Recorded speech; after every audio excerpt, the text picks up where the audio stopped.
بعد فاعوذ باللہ من الشیطان الرجیم بسم اللہ الرحمن الرحیم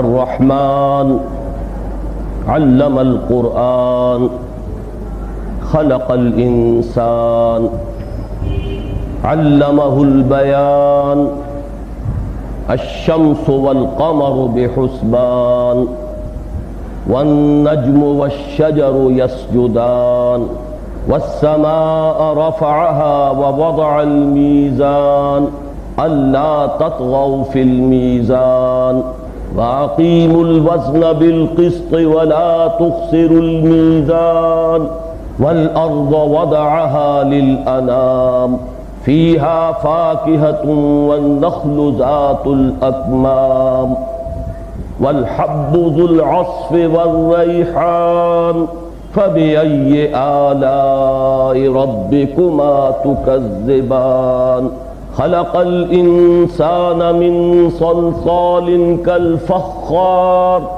وخلق الجان من مارج من نار فبأي آلاء ربكما تكذبان رب المشرقين ورب المغربين فبأي آلاء ربكما تكذبان مرج البحرين يلتقيان بينهما برزخ لا يبغيان فبأي آلاء ربكما تكذبان يخرج منهما اللؤلؤ والمرجان فبأي آلاء ربكما تكذبان وله الجوار المنشآت في البحر كالأعلام فبأي آلاء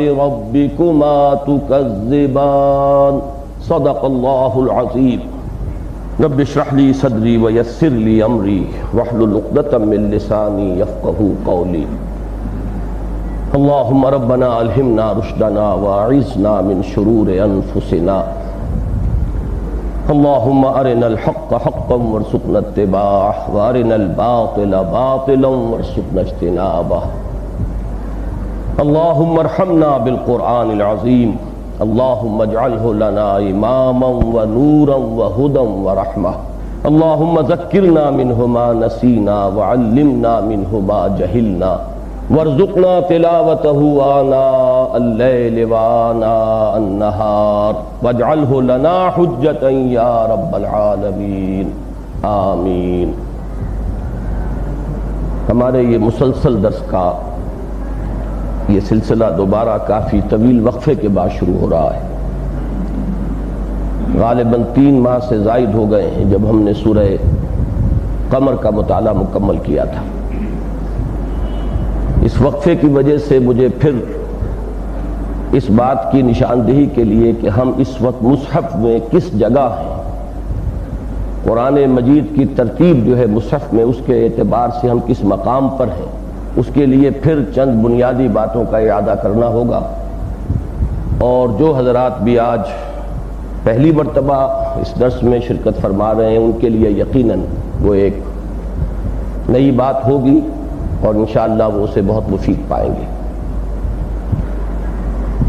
قرآن مجید میں مکی اور مدنی صورتوں کے 7 گروپ ہیں، ایک یا ایک سے زائد مکی صورت یا صورتیں، اس کے ساتھ ایک یا ایک سے زائد مدنی صورتیں، یہ مل کر ایک گروپ بنتا ہے۔ ایسا نہیں ہے، یہ سب جانتے ہیں کہ تمام مکیات کو پہلے جمع کر دیا ہو اور پھر اس کے بعد تمام مدنیات ہو، پھر مکیات اور مدنیات میں بھی ترتیب نزولی کو پیش نظر رکھا گیا ہو۔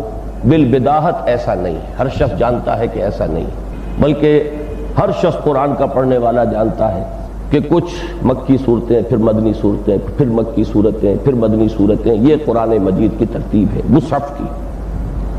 اب اس میں جن حضرات نے گہرائی میں غور و فکر کیا ہے، اور یہ بات زیادہ قدیم نہیں ہے، نظم قرآن کے اعتبار سے مولانا فرائی رحمۃ اللہ علیہ نے جو ایک نیا مکتب فکر شروع کیا اور اس میں مولانا امین حسن اصلاحی صاحب نے اس کام کو آگے بڑھایا، تو یہ بات سامنے آئی کہ اس طرح یہ 7 گروپ بنتے ہیں جن میں سے ہر گروپ کا ایک مرکزی مضمون ہے، اس کا ایک رخ اسی گروپ کی مکی صورتوں میں آتا ہے اور ایک دوسرا گروپ اسی گروپ کی مدنی صورتوں میں آتا ہے۔ تو اس طریقے سے مکیات و مدنیات ایک گروپ کی مل کر اس مضمون کی تکمیل کرتی ہیں، جیسے کہ ہم کہتے ہیں کہ تصویر کے 2 رخ ہوتے ہیں، وہ 2 رخ گویا کے جمع ہو جاتے ہیں۔ دوسری بات اس میں نوٹ کرنے کی یہ ہے کہ پہلے گروپ میں مکی صورت حجم کے اعتبار سے نہ ہونے کے برابر ہے۔ یہ میں نے حجم کا لفظ استعمال کیا ہے اس لیے کہ مکی صورت ایک ہے سورہ فاتحہ، معنن وہ خود قرآن عظیم ہے، عظیم ترین صورت ہے، ام القرآن ہے، اساس القرآن ہے، لیکن حجم کے اعتبار سے کل 7 آیات۔ اس کے بعد طویل ترین سلسلہ ہے مدنی صورتوں کا، تعداد میں اگرچہ 4 ہیں لیکن 6.25 پاروں پر مشتمل، سورہ بقرہ، سورہ آل عمران، سورہ نساء، سورہ مائدہ۔ اس کے بالکل برعکس معاملہ ہے آخری اور 7ویں گروپ میں کہ وہاں حجم کے اعتبار سے مدنی صورتیں نہ ہونے کے برابر ہیں۔ بعض صورتوں کے بارے میں اختلاف ہے، وہ تو ہم زیر بحث لائیں گے جبکہ ہم اس مقام کے درس پر پہنچ جائیں گے، لیکن جو متفق علیہ صورتیں ہیں مدنی وہ 3-4 سے زائد نہیں ہیں اور وہ بھی 4-4 5-5 آیات پر مشتمل۔ تو گویا کہ وہاں بالکل عکسی معاملہ ہو گیا کہ وہاں مدنیات نہ ہونے کے برابر ہیں، جبکہ مکیات جو ہیں 37 صورتیں ہیں آخری پارے کی، 11 ہیں 29ویں پارے کی، 48 صورتوں میں سے 4-5 نکال دیجئے تو 42-43 صورتیں جو ہیں وہ مکیات ہیں۔ نتیجہ اس کا کیا نکلا کہ اصلاً مکی صورتوں کے بھی 6 ہی گروپ بنتے ہیں اور مدنی صورتوں کے بھی 6 ہی گروپ بنتے ہیں، بڑے اور نمایاں۔ چوتھی بات یہ نوٹ کیجئے کہ جو مکیات ہیں قرآن مجید میں، مکی صورتیں، ان کے کچھ مضامین مشترک ہیں، ان میں نسبت و تناسب کا فرق تو ہو جاتا ہے لیکن بنیادی طور پر مضامین میں فرق واقع نہیں ہوگا۔ وہ مضامین کیا ہیں مکی صورتوں کے؟ ایمانیات ثلاثہ، توحید، رسالت، معاد۔ فرق یہ ہوگا کہ کہیں توحید پر زور زیادہ ہے، اس کی تفاصیل ہے، اس پر رد و قدا ہے، شرک کا ابطال ہے، یہ زیادہ ہوگا۔ رسالت اور معاد کے مضامین نسبتاً کم ہو جائیں گے۔ کہیں رسالت کے مضامین زیادہ تفصیل سے آئیں گے اور بقیہ 2 جو ہیں اس کے مقابلے میں کچھ کم ہوں گے۔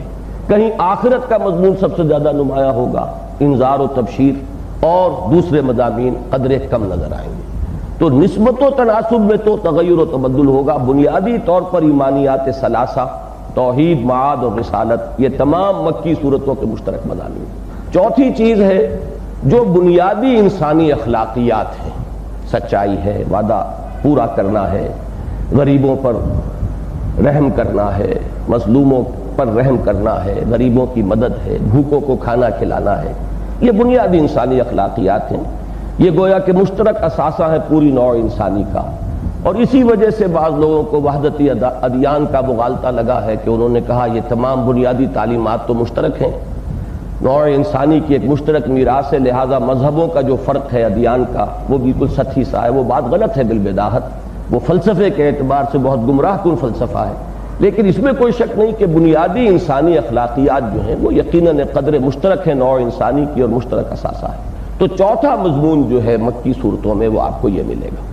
پانچواں اور چھٹا جمع کر لیجئے، وہ اصل میں شرح ہے اسی کی، رسالت کے ضمن میں قصص النبیین اور انباء الرسل، ان میں ایک بنیادی فرق ہے وہ میں بیان کر چکا ہوں۔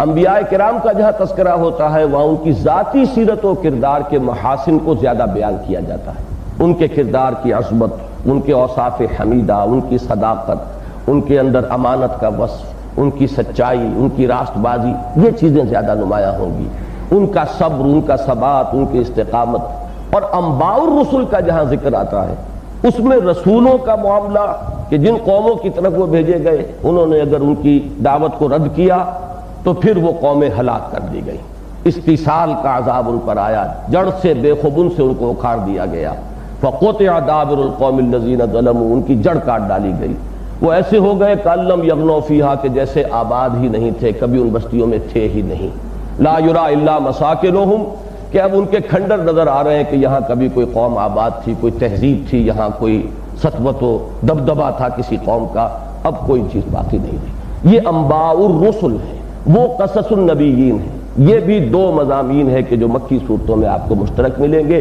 ریشو پروپورشن کا ذرا سا فرق ہو جائے گا۔ پانچویں اور آخری بات جو اس وقت میں عرض کروں گا وہ یہ ہے کہ جو 6 گروپ بنے تھے مکیات کے، اس لیے کہ پہلی تو سورہ فاتحہ ہے، وہ تو پورے قرآن کا دیباچہ ہے، مقدمہ ہے، جامع ترین سورت ہے، بقیہ 6 گروپ بنے۔ پہلے 2 گروپوں میں جو مرکزی مضمون ہے وہ رسالت، اس میں انباء الرسل کے اوپر بہت زور ہے، قوموں کی ہلاکت کی داستانیں بتکرار و اعادہ آئی ہیں اور بتفصیل آئی ہیں۔ دوسرے 2 گروپ جو ہیں ان کا مرکزی مضمون توحید ہے، یہ ہم پڑھ چکے ہیں، میں صرف اس وقت اشارے کر رہا ہوں۔ اور جو آخری 2 گروپ ہیں جن کا کہ ہم اس وقت مطالعہ کر رہے ہیں، سورہ قاف سے سورہ واقعہ تک یہ 7 سورتیں ہیں، اور پھر سورہ ملک سے شروع ہو کر اور اختتام مصحف تک جو بھی مکی صورتیں ہیں، یہ آخری گروپ ہے۔ تو یہ جو 2 آخری گروپ ہیں ان کا اصل مضمون ہے انذار، آخرت کی خبر اور خبردار کرنا اس کے بارے میں، متنبہ کر دینا کہ مدہوش نہ رہو، مغالطے میں نہ رہو، بھول میں نہ پڑے رہو، زندگی یہی زندگی نہیں ہے، اصل زندگی آخرت کی ہے۔ ایک دن تمہیں اپنے رب کے پروردگار کے حضور میں حاضر ہونا ہے، محاسبہ ہوگا، جزا و سزا ہوگی، جیسا کہ حضور کے ابتدائی خطبات میں بڑی ہی جامعیت کے ساتھ بیان کیا گیا، واللہ لتموتن کما تنامون ثم لتبعثن کما تستيقظون ثم لتحسبن بما تعملون ثم لتجزون بالاحسان احسانا وبالسوء سوءا وانها لجنة ابدا او لنار ابدا۔ خدا کی قسم تم سب کے سب مرو گے، مر کر رہو گے جیسے کہ تم روزانہ رات کو سو جاتے ہو، اور پھر تمہیں لازماً اٹھا لیا جائے گا جیسے روزانہ صبح کو بیدار ہو جاتے ہو، پھر لازماً تمہارا محاسبہ ہوگا، اور اس کے بعد جزا ہوگی، بھلائی کا بھلا بدلہ، برائی کی بری سزا۔ اور وہ بھلا بدلہ کیا ہے؟ جنت ہے ہمیشہ ہمیش کے لیے، اور وہ بری سزا کیا ہے؟ جہنم ہے ہمیشہ ہمیش کے لیے۔ یہ مضمون ہے اصلاً ان 6 گروپوں کا۔ اب آئیے کہ یہ جو گروپ ہم پڑھ رہے ہیں یہ سورہ قاف سے شروع ہوا تھا۔ ایک بات اور جو میں نے اس وقت رہ گئی ہے اس کو پھر نوٹ کر لیجئے، چھٹی بات اس ترتیب مصحف میں جو اہم ہے کہ قرآن مجید کی اکثر صورتیں پھر جوڑوں کی شکل میں ہیں۔ بعض صورتیں منفرد مزاج کی ہیں، ان کا جوڑا نہیں ہے، لیکن یہ ہے کہ اکثر و بیشتر صورتیں جوڑوں کی شکل میں ہیں۔ کہیں ان کا جوڑا ہونا نسبت زوجیت ان میں بہت نمایاں ہے، بالکل واضح ہے، کہیں ذرا اس کے لیے تدبر کرنا پڑے گا، گہرائی میں اتر کر غور کرنا پڑے گا، لیکن یہ کہ واقعہ اپنی جگہ پر یہ ثابت ہے کہ اکثر صورتیں جوڑوں کی شکل میں ہیں۔ البتہ یہ کہ بعض صورتیں منفرد نوعیت کی بھی ہیں اپنے مضمون کے اعتبار سے، جیسے کہ میں عرض کر چکا ہوں سورہ یاسین بالکل منفرد ہے۔ اسی طرح یہ 7 صورتیں جو ہیں ان میں تفصیل سے میں بیان کر چکا ہوں۔ سورہ قاف جو اولین صورت ہے انتہائی جامع ہے اور اس کا کوئی جوڑا نہیں ہے۔ اس کے بعد کی 6 صورتیں 2 کے جوڑوں میں ہیں، سورہ زاریات اور سورہ طور، پھر سورۃ النجم اور سورۃ القمر، یہ ہم پڑھ چکے ہیں 5 صورتیں۔ آخری جوڑا ہے سورۃ الرحمن اور سورۃ الواقعہ۔ یہ بھی ایک ابتدائی بات ہے جو ذہن نشین کر لینی چاہیے۔ ان میں یہ جو جوڑا ہے جو اب ہم پڑھ رہے ہیں، ان کے مابین بعض چیزیں جو مشابہ، نسبت زوجیت یہی ہے کہ بہت سے پہلو ان میں مشابہت کے ہوں گے۔ زوجیت کے اندر مشابہت کا بھی پہلو غالب ہوتا ہے، اس لیے کہ در حقیقت نوع تو ایک ہے، جنسیں مختلف ہوتی ہیں، مرد اور عورت کا معاملہ ہے، حیوانات میں جوڑے ہیں، لیکن یہ کہ کچھ نہ کچھ ان میں فرق و تفاوت ہوگا، اور وہ فرق و تفاوت بھی ایک دوسرے کی کمی کی تکمیل کی طرف ہوگا۔ لہذا نسبت زوجیت کے اس رخ کو جو ہے یہاں پر اگر آپ دیکھیں گے تو مشابہتیں نوٹ کیجئے۔ ان دونوں صورتوں میں سورہ رحمان اور سورہ واقعہ میں آج میں نے غور کیا تو محسوس ہوا کہ مضامین کی ترتیب کے اعتبار سے جسے انگریزی میں مرر امیج کہا جاتا ہے، بالکل وہی ترتیب ہے۔ مرر امیج میں آپ کو معلوم ہے کہ جب ایک شخص آئینے کے سامنے کھڑا اور اس کا عکس جو ہے آئینے میں آ رہا ہے تو اس میں ترتیب الٹ جاتی ہے، جو میرا داہنا ہے وہ امیج میں بایاں ہے، جو میرا بایاں پہلو ہے وہ امیج کے اندر دایاں پہلو ہے۔ اسی طریقے سے آج کل جو مکانات بنتے ہیں کہ جو مرر امیج ہوتے ہیں، ایسے ملحق مکانات، اس میں آپ نے دیکھا ہوگا گیراج ہے تو ایک ادھر ہے اور دوسرا دوسری انتہا پر ہے، درمیان میں وہ مکانات ملے ہوئے ہوتے ہیں۔ یہ حقیقت میں مرر امیج کی ایک کیفیت ہے جو میں نے بیان کی۔ مضامین کے اعتبار سے بعین ہی یہی ترتیب آپ کو اس سورہ مبارکہ میں ملے گی۔ مثلا نوٹ کیجئے، اس سورہ مبارکہ کے آغاز میں قرآن مجید کی عظمت کا بیان ہے، سورہ واقعہ کے آخری رکوع میں اس کا ذکر آیا ہے، فلا اقسم بمواقع النجوم وانہ لقسم لو تعلمون عظیم انہ لقرآن کریم فی کتاب مکنون لا یمسہ الا المطہرون تنزیل من رب العالمین، جبکہ یہاں الرحمن علم القرآن خلق الانسان علمہ البیان۔ اس کے بعد یہاں اس کے فوراً بعد اللہ تعالیٰ نے اپنی نعمتوں کا ذکر کیا ہے۔ نعمتیں وہ کہ جن سے انسان براہ راست متمتع ہوتا ہے۔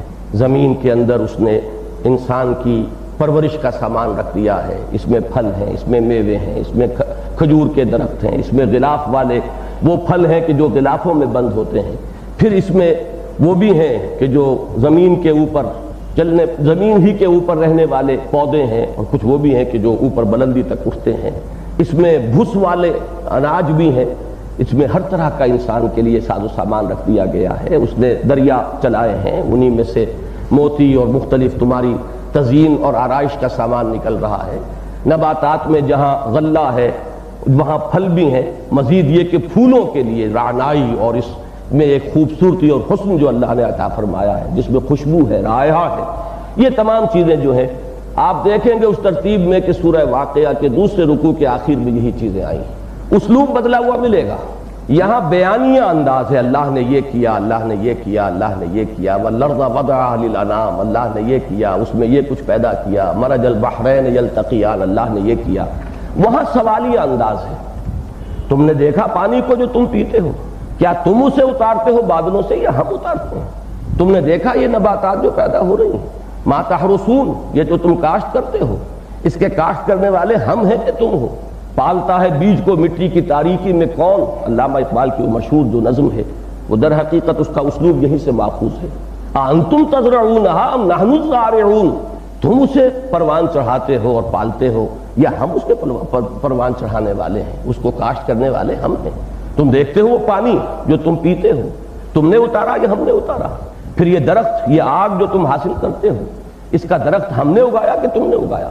تو وہی نعمتوں کا ذکر، اور نعمتیں بھی وہ کہ جن سے انسان براہ راست متمتع ہوتا ہے، جس سے اس کی بنیادی احتیاجات وابستہ ہیں۔ نعمتیں تو بے شمار ہیں اللہ کی، ان تعدوا نعمت اللہ لا تحصوها، تم اگر شمار کرنا چاہو تو اس کا احصاء نہیں کر سکو گے۔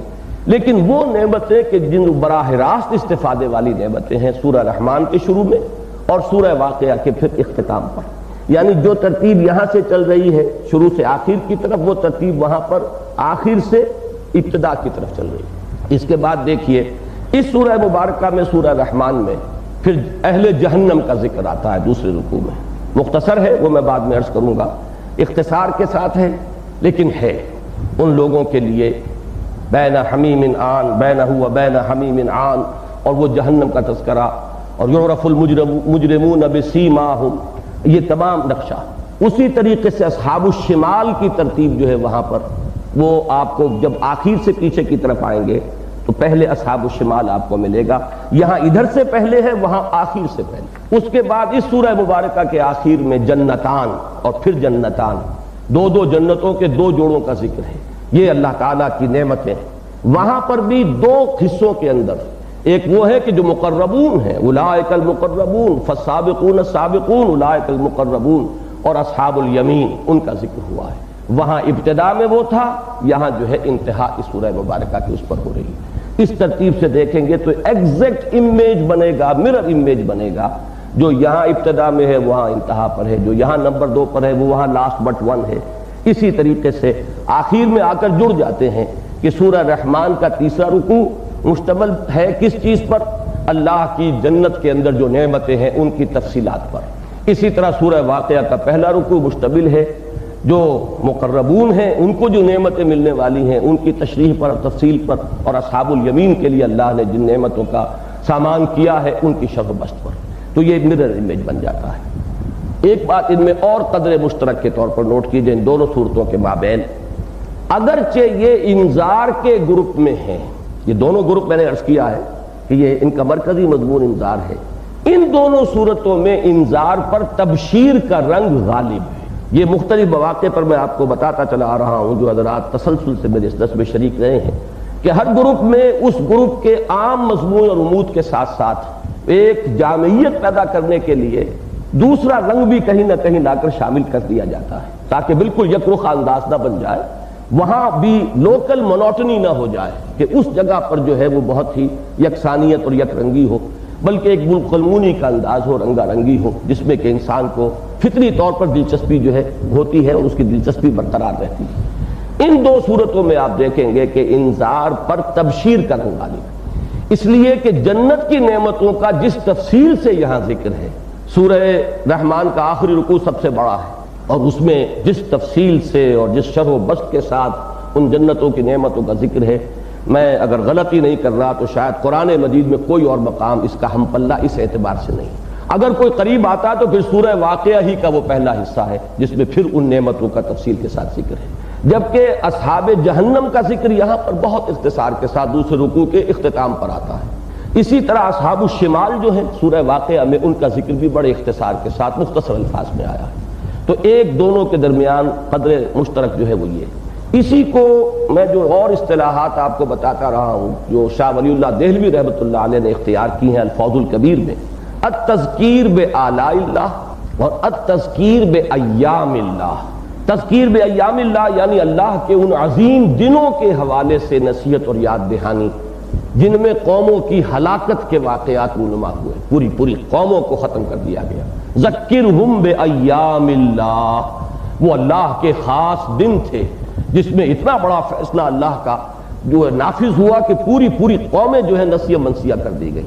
اس کے حوالے سے ظاہر بات ہے اس کا تعلق جڑتا ہے انذار کے ساتھ، اس کا تعلق جڑتا ہے رسالت کے ساتھ، لیکن یہاں پر چونکہ میں عرض کر چکا ہوں تبشیر کا رنگ زیادہ نمایاں ہے، لہذا یہ دونوں صورتیں التذکیر بایام اللہ کے تذکرے سے بالکل خالی ہیں۔ ان دونوں صورتوں کے اندر کسی رسول کا اور کسی رسول کی قوم کی ہلاکت کا کوئی ذکر نہیں، جبکہ اس سے پہلے کی صورتوں میں وہ رنگ موجود تھا، بہت اجمال کے ساتھ سورہ قاف میں ہے، سورہ زاریات میں قدر تفصیل کے ساتھ ہے، اس کے بعد سورہ نجم میں اجمال کے ساتھ ہے، لیکن سورہ قمر میں تو ہم دیکھ چکے ہیں خاصی تفصیل، جو ان صورتوں کا حجم ہے اس کے اعتبار سے کہا جائے گا خاصی تفصیل سے۔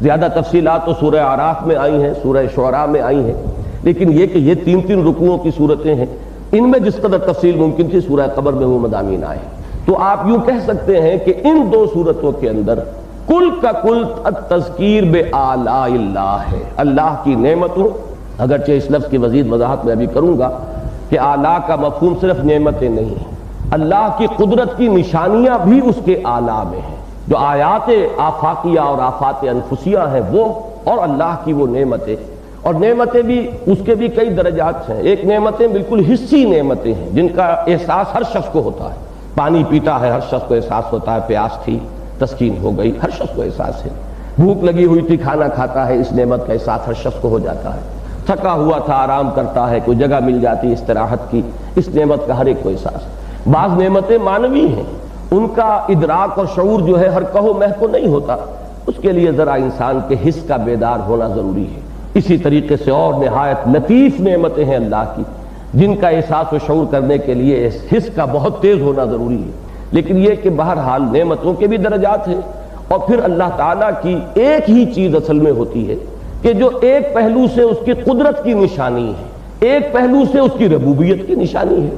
سورج اور چاند ایک طرف اللہ کی قدرت کا مظہر ہے، خالق ہے سورج کا اور چاند کا، وہ ہستی کہ جو ان کو جکڑے ہوئے ہے قانون کے اندر، یہ اللہ کی قدرت، اس کی عظمت، اس کی کبریائی کی نشانیاں، انہی سے ہمارا نظام ربوبیت وابستہ ہے۔ یہی سورج کی گرمی ہے جو ہماری فصلوں کو پالتی ہے، پروان چڑھاتی ہے، پکاتی ہے، یہی ہواؤں کا نظام اسی سورج کی وجہ سے، اس کی حرارت کی وجہ سے ہے کہ ہوائیں چلتی ہیں اور بارش کا نظام ہے۔ یہ پہلو اس میں ربوبیت کا ہے۔ ربوبیت کے ادراک و شعور کے نتیجے میں جذبہ شکر ابھرنا چاہیے، اور اللہ تعالیٰ کی قدرت کی نشانیوں کے مطالعے اور مشاہدے سے اس کی عظمت کا نقش قلب پر قائم ہونا چاہیے۔ جب عظمت کا نقش قائم ہوگا تو جھکاؤ ہوگا، وہی کہ جو رکوع اور سجود انسان کا مانن اور ظاہراً اللہ کے سامنے جھکتے چلے جانا، اس جھکنے کی اولین منزل رکوع ہے، اور اس کی آخری اور تکمیلی جو کیفیت ہے وہ سجدہ ہے۔ اسی لیے حدیث میں آیا کہ اقرب ما یکون العبد الی اللہ فی السجود، قریب ترین جو بندہ ہوتا ہے اللہ کے سجدے میں ہوتا ہے۔ تو اعلیٰ کے لفظ کو ذرا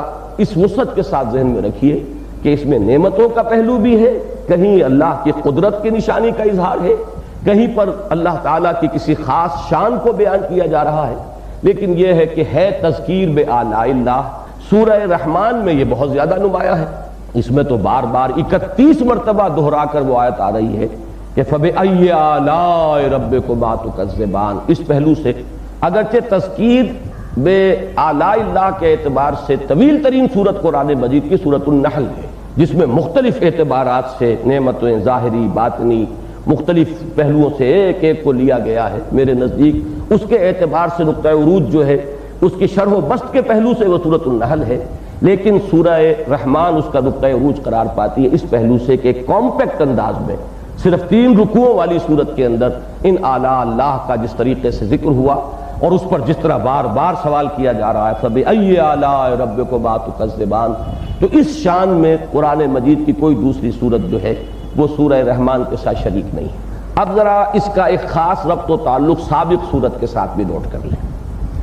اس میں سورۃ القمر کا آغاز ہوا ہے نبوت محمدی کی علی صاحب الصلاۃ والسلام عظیم ترین حصی نشانی۔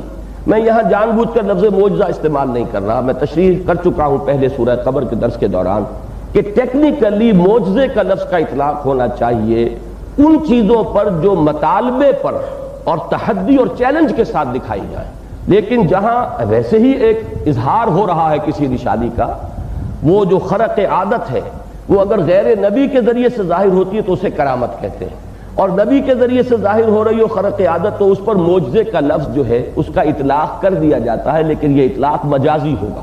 معجزہ کہتے ہیں اس شے کو جو عاجز کر دینے والی ہو، اور عاجز کر دینے والی چیز کے اندر 2 پہلو ہونے ضروری ہیں، یا تو قوم نے مطالبہ کیا ہو کہ یہ کر کے دکھاؤ تو ہم تمہیں مان لیں گے، جیسے کہ حضرت صالح علیہ السلام کے ساتھ معاملہ پیش آیا، قوم نے مطالبہ کیا اس چٹان میں سے ابھی ایک گابن اونٹنی برآمد ہو جائے، اگر صالح یہ کر کے دکھا دو تو ہم تمہیں مان لیں گے، اور وہ مطالبہ پورا کیا گیا۔ اب یہ گویا کہ عاجز کر دینے والی شے، جیسے آپ کہتے ہیں الاجوبۃ المسکتہ، چپ کر دینے والے جواب۔ ایک جواب وہ ہوتے ہیں جس میں افہام و تفہیم رد و قضا کا موقع ہوتا ہے، قال اقول کا بھی کی گنجائش ہوتی ہے، اور ایک جواب وہ ہوتا ہے کہ جو مخاطب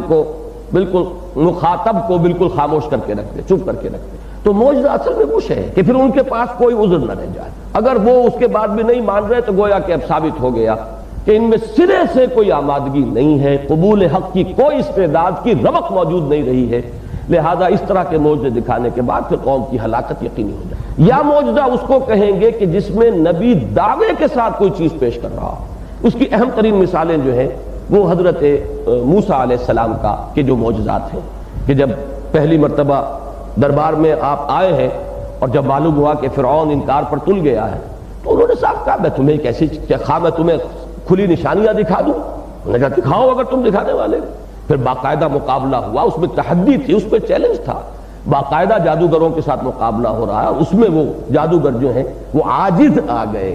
تو معجز شے وہ ہے جو عاجز کر دے، تو معجزے کا لفظ میرے نزدیک اس کا اطلاق ٹیکنیکلی جو ہے وہ ہونا چاہیے انہی 2 قسم کی چیزوں پر۔ ویسے یہ کہ انبیاء کے ذریعے سے اللہ کی شانیں ظاہر ہوتی رہتی ہیں، اللہ کی قدرت خصوصی جو ہے وہ عام طبعی قوانین کو توڑ کر اور پھاڑ کر، اسی لیے خرق عادت کا لفظ استعمال کرتے ہیں، اس سے اللہ کی کوئی خاص شان جو ہے وہ ظاہر ہو جاتی ہے۔ انہیں نشانیاں کہیں گے، آیات کہیں گے، بینات کہیں گے، لیکن لفظ معجزہ کا میرے نزدیک اس پر اطلاق ہوگا مجازی طور پر حقیقتاً۔ تو حضور صلی اللہ علیہ وسلم کا اصل معجزہ صرف قرآن مجید ہے، اس لیے کہ اسی کے بارے میں تحدی ہے اور چیلنج ہے۔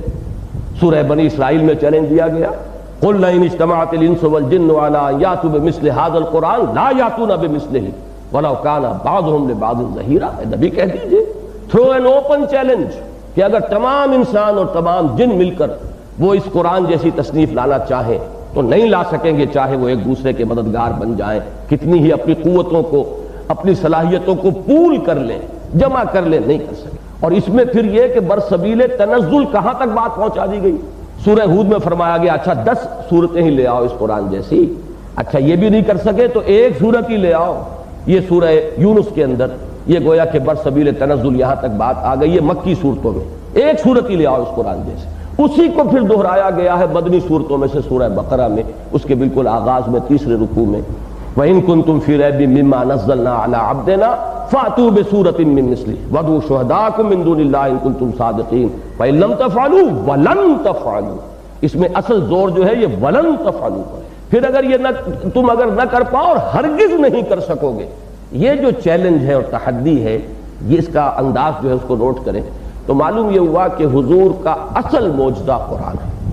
اسی لیے میں نے لفظ استعمال کیا ہے شق القمر کے لیے کہ یہ عظیم ترین حسی نشانی جو ظاہر ہوئی، آنکھوں سے دیکھی جانے والی نشانی۔ قرآن معنوی معجزہ ہے، اس کے احساس و ادراک کو انسان کا شعور باطنی کر سکتا ہے۔ جس میں فصاحت اور بلاغت کا کوئی ذوق ہے وہ پکار اٹھے گا کہ یہ کسی انسان کا کلام نہیں ہے۔ جس کے اندر معنی سے کوئی مناسبت ہے، اس کی ذہنی اور فکری سطح بلند ہے، جو غور و فکر کرتا ہے وہ پکار اٹھے گا کہ قرآن نے جو بھی حل پیش کیے ہیں انسان کے عمرانی اور تمدنی مشکلات کے اور مسائل کے، اس کا کوئی مقابلہ نہیں کیا جا سکتا۔ اس اعتبار سے یہ معنوی معجزہ ہے۔ لیکن یہ کہ حسی معجزات جو حضور کے، وہ معجزے کا لفظ پھر میں استعمال کر رہا ہوں مجازی طور پر، جو حضور کے ذریعے ظاہر ہوئے، ان میں عظیم ترین نشانی جو ظاہر ہوئی ہے وہ شق القمر ہے۔ تو سورہ قمر کا آغاز ہوا ہے اس کے ذکر سے، اقتربت الساعۃ وانشق القمر، اور سورۃ الرحمن کا آغاز ہو رہا ہے حضور کے عظیم ترین معجزے کے ذکر سے، کہ جو در حقیقت سب سے بڑا معجزہ اور اصل معجزہ ہے محمد الرسول اللہ صلی اللہ علیہ وسلم۔ دوسری بات اس کے ساتھ تعلق میں نوٹ کیجئے کہ اس سورہ مبارکہ میں جیسا ابھی میں بیان کر چکا ہوں کہ بقیہ جتنی صورتیں اس گروپ کی ہیں انہی کے مناسبت سے، بلکہ وہ مضمون کلائمیکس کو پہنچا ہے سورہ قمر میں۔ اس میں اللہ کی ہیبت، اللہ کا جلال، اللہ کا غضب، اللہ کی سزا، یہ ہے کہ جس کا بار بار ذکر آتا ہے۔ فَكَيْفَ كَانَ عَذَابِي وَنُذُرِ، یہ لفظ جو آ رہے ہیں بار بار، کیسا رہا، کیسی رہی میری سزا، کیسا رہا میرا ڈرانا۔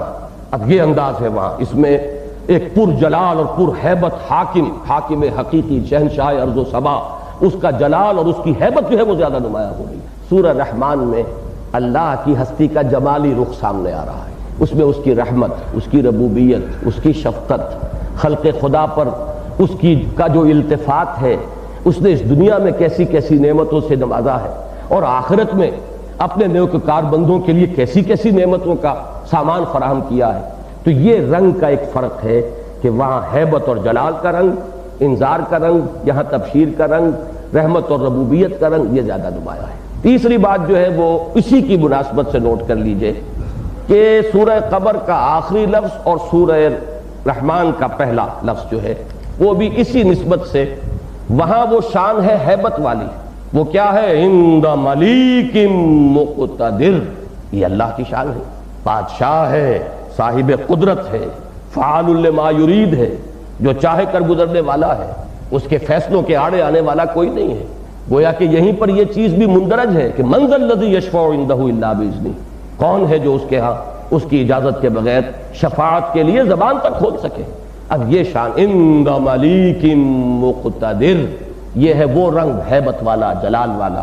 اور الرحمن، یہ ہے اللہ کی وہ جمالی شان کہیے جس میں رحمت کا وہ نقشہ سامنے آتا ہے کہ جیسے ٹھاٹھے مارتا ہوا سمندر، رحمت کی ایک ہیجانی اور طوفانی کیفیت وہ ہے کہ جس سے اس سورہ مبارکہ کا آغاز ہو رہا ہے۔ تو یہ چند باتیں میں نے اپنے ذہن میں مرتب کی تھیں کہ ابتدائی تمہید کے طور پر اس سورہ مبارکہ کے، ایک تو یہ کہ مصحف میں ہم کس مقام پر ہیں، یہ بہت ضروری ہوتا ہے تاکہ انسان قرآن مجید کی اس وسعتوں کے اندر گم سا نہ ہو کر رہ جائے۔ نظم قرآن کا سرا ہاتھ میں رکھنا بہت مشکل کام ہے، کافی اس کے لیے ایک شعوری محنت درکار ہوتی ہے۔ ویسے بھی یہ کہ قرآن مجید کا جو حسن ہے اور اس کے اندر جو عظمت ہے، تو قدم قدم پر معاملہ یہی ہے کہ دامن دل می کشت کے جائیں جاست، کرشمہ دامن دل می کشت کے جائیں جاست۔ اور جب انسان اس پر غور و فکر اور تدبر کے اندر گم ہو جاتا ہے تو پھر ما قبل اور ما سبق کے ساتھ فطری طور پر اس کا تعلق جو ہے کچھ کمزور ہونے لگتا ہے۔ تو اس کے لیے ضروری ہے کہ اس ڈور کے سرے کو ہاتھ سے نہ جانے دیا جائے اور بار بار تازہ کیا جاتا رہے کہ ترتیب مصحف کیا ہے اور اس کے اعتبار سے ہم اس وقت کس مقام پر ہیں، پھر اس مقام کی امتیازی شان کیا ہے، اس کا ایک علیحدہ اپنی جگہ پر اس کے اندر کیا اسلوب اور کیا رنگ زیادہ نمایاں ہے۔ اب ہمت کر کے میں اس سورہ مبارکہ کا درس شروع کر رہا ہوں۔ میں نے ہمت کا لفظ استعمال کیا ہے کہ جیسے اسی گروپ کی مکیات میں سورہ حدید اولین ہے، مدنیات میں، اور اس کے ایک مقام کے بارے میں میں نے آپ کو، جو حضرات بھی شرکت فرماتے رہے میرے دروس میں، امام رازی کا ایک جملہ بارہا سنایا ہے جو سورہ حدید کی آیت نمبر 3 ہے، هو الاول والآخر والظاہر والباطن وهو بكل شيء علیم. اس کے بارے میں امام راضی کے الفاظ، اعلم ان هذا المقام مقام مہیب غامض عمیق، کہ ہوشیار کے رہبر دم تیغست قدم راہ، ہوشیار ہو جاؤ. یہ تلوار کی دھار پر چلنے والی بات ہے. اب تمہارے قدم تلوار کی دھار پر آ گئے، ذرا ادھر ہوئے کفر اور زندقہ ہے، ذرا ادھر ہو گئے الحاد ہو جائے گا. تو توحید کی وہ ایک ایسی تعبیر ہے، ذات و صفات باری تعالیٰ کا وہ نازک مقام ہے کہ اس سے آسانی سے گزر جانا آسان کام نہیں. یہی بات ہے جس کو انہوں نے کہا. اسی طرح اس سورہ مبارکہ میں، یہ میں ان تمام صورتوں کے مشترک وصف کی حیثیت سے پہلے بیان کرتا رہا ہوں، آج وہ بات پھر رہ گئی تھی تو اب دوبارہ اس میں اضافہ کر لیجئے. فصاحت اور بلاغت اور ادبیت، اور اس میں خاص طور پر ظاہری پہلو، محاسن ظاہری. محاسن ایک تو یہ عبارت کا معنوی جو ہے پہلو، معنوی حسن، اس کے مفہوم اور اس کے معرفت کی گہرائی. ایک ہے اس کا ظاہری حسن. ظاہری حسن کے اعتبار سے یہ 7 صورتیں مل کر قرآن مجید کا کلائمیکس، قرآن مجید کا نقطہ عروج، نقطہ کمال بنتی. اور لغت کے اعتبار سے مشکل ترین صورتیں بھی. سورہ طور کے بعد مقامات بہت مشکل ہیں لغت کے اعتبار سے. اور یہ جو وصف ہے ان صورتوں کا مشترک، جو سورہ قاف سے شروع ہوا، سورہ قاف، ذاریات، طور، نجم، قمر اور پھر رحمان اور واقعہ، ان سب کے اندر یہ قدر مشترک ہے. ان میں یہ وصف جو ہے سب سے زیادہ جو ہے نمایاں وہ اس سورہ مبارکہ میں. ظاہری حسن کے 2 پہلو ہوتے ہیں، اس کو بھی نوٹ کر لیجئے. ایک تو الفاظ خوشنما ہو، خوبصورت ہو، ظاہری حسن اس میں نمایاں ہو. دوسرے یہ کہ اس میں صوتی آہنگ ہو، وہ ڈیوائن میوزک جسے میں کہا کرتا ہوں. اس قرآن کے اندر ایک ملکوتی غنا ہے، اس میں ایک ڈیوائن میوزک ہے. وہ ڈیوائن میوزک بھی اس سورہ مبارکہ میں اپنے کلائمیکس پر ہے. ظاہری حسن کے اعتبار سے جو مقام اس سورہ رحمان کا ہے پورے قرآن میں، اسی کو ظاہر کیا ہے حضور صلی اللہ علیہ وسلم نے اپنے ان الفاظ مبارکہ میں. میں نے آج کوشش کی تھی کہ میں اس کا حوالہ کہیں تلاش کر لوں، لیکن مجھے اتنا وقت نہیں ملا ہے. میں نے یہ قول حضور صلی اللہ علیہ وسلم کا پڑھا ہے، اس وقت میں بغیر حوالے کے درج کر رہا ہوں، اور کما قالا اس کے ساتھ عرض کر دوں گا. حضور کے الفاظ جو مجھے یاد ہیں وہ یہ ہیں کہ سورۃ الرحمن عروس القرآن، سورہ رحمان قرآن مجید کی دلہن ہے. جیسے دلہن کو اس کا بناؤ سنگھار کیا جاتا ہے، اس سے زرق برق لباس پہنایا جاتا ہے، اس کو زیور پہنائے جاتے ہیں، اس کے اس حسن ظاہری کو کوشش کی جاتی ہے کہ اس کو اس وقت جو ہے عروسی کے موقع پر اسے اس کے نقطہ کمال پر پہنچا دیا جائے. جو بھی جتن کیے جا سکتے ہوں اس کے بناؤ سنگھار کے وہ پورے کر دیے جائیں.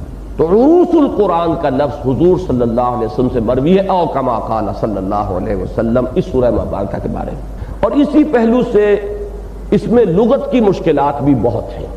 اس اعتبار سے میں کہتا ہوں کہ مجھے کافی ہمت کر کے یہ جو ہے آغاز کر رہا ہوں میں، ورنہ میں واقعتاً اپنے دل میں ایک خوف محسوس کرتا ہوں کہ میں اس کی جو لغت کی پیچیدگیاں ہیں اور مشکلات ہیں ان کو حل کرنے کی صلاحیت نہیں رکھتا. اس میں میں اپنا زیادہ تر دار و مدار رکھوں گا محققین کی آراء پر، جنہوں نے اس پر بحثیں کی ہیں. ان سے جو چیز مجھے یعنی زیادہ دل کو لگی ہے اور اس کے ایک نظم میں اور اس کے سلسلہ کلام میں جو چیز زیادہ جڑتی ہوئی محسوس ہوتی ہے، زیادہ اس کے مناسب محسوس ہوتی ہے، اس کا انتخاب. میں اس میں یہ دعویٰ نہیں کر سکتا کہ اس کے ضمن میں میری کوئی ذاتی تحقیقات ہیں. الرحمن علم القرآن خلق الانسان علمہ البیان. ان 4 آیات پر میں نے متعدد مرتبہ تقریریں کی ہیں، ان کے کیسٹس بھی موجود ہوں گے، لیکن یہ کہ بہرحال اس وقت چونکہ اب سلسلے وار درس ہو رہا ہے تو اجمالاً مجھے وہ باتیں بیان کرنی ہیں. پہلے تو لفظاً ہم بحث کر لیں کہ الرحمن یہ اللہ کا دوسرا اہم ترین نام ہے. پہلا اہم ترین نام اللہ ہے، جس کے بارے میں ایک رائے یہ ہے کہ وہ اس میں ذات ہے اور اس میں جامد ہے، اس میں علم ہے. علم جو ہوتا ہے علامت، پراپر ناؤن، اس کا کوئی اشتقاق نہیں ہوا کرتا کہ یہ کہاں سے نکلا ہے، کیا بنا ہے، کون سا وزن ہے، اس کی ترکیب کیا ہے. لاہور کہاں سے نکلا ہے کچھ پتہ نہیں، بس لاہور لاہور ہے. اس کا کوئی اشتقاق نہیں ہے، اس کی کوئی جو ہے روٹ کہیں تلاش نہیں کی جائے گی، اس کا صحرفی مادے کی بحث نہیں کی جائے گی، اس میں علم ہے. تو علم کہا ہے بہت سے حضرات نے، بالخصوص ہمارے ہاں جو متصوفانہ مزاج کے حضرات ہیں ان کا رجحان اس کی طرف ہے کہ اللہ کے بقیہ تمام نام صفاتی ہیں، مشتق ہیں، کسی صفت پر جو صفت اس میں نکرہ کی شکل میں ہوگی، الف لام داخل ہونے سے بنے. رحیم صفت ہے، الرحیم یہ اللہ کا نام ہو گیا، رحمان یہ صفت ہے، الرحمن یہ اللہ کا نام ہو گیا، قادر یہ صفت ہے، قادر، اور القادر اللہ کا نام ہو گیا۔ تو اسی طریقے سے بقیہ تمام ناموں کے بارے میں تو کوئی اشتباہ ہے ہی نہیں، اختلاف ہے ہی نہیں، کہ وہ تمام صفاتی نام ہیں اور صفات پر الف لام داخل ہونے سے وہ اللہ کا نام بنتے ہیں۔ البتہ اللہ کے بارے میں اختلاف ہے، اور یہ اختلاف کافی قدیم ہے، اس میں بڑی بحثیں ہیں، طویل اس بحث میں جانے کا یہ موقع نہیں ہے۔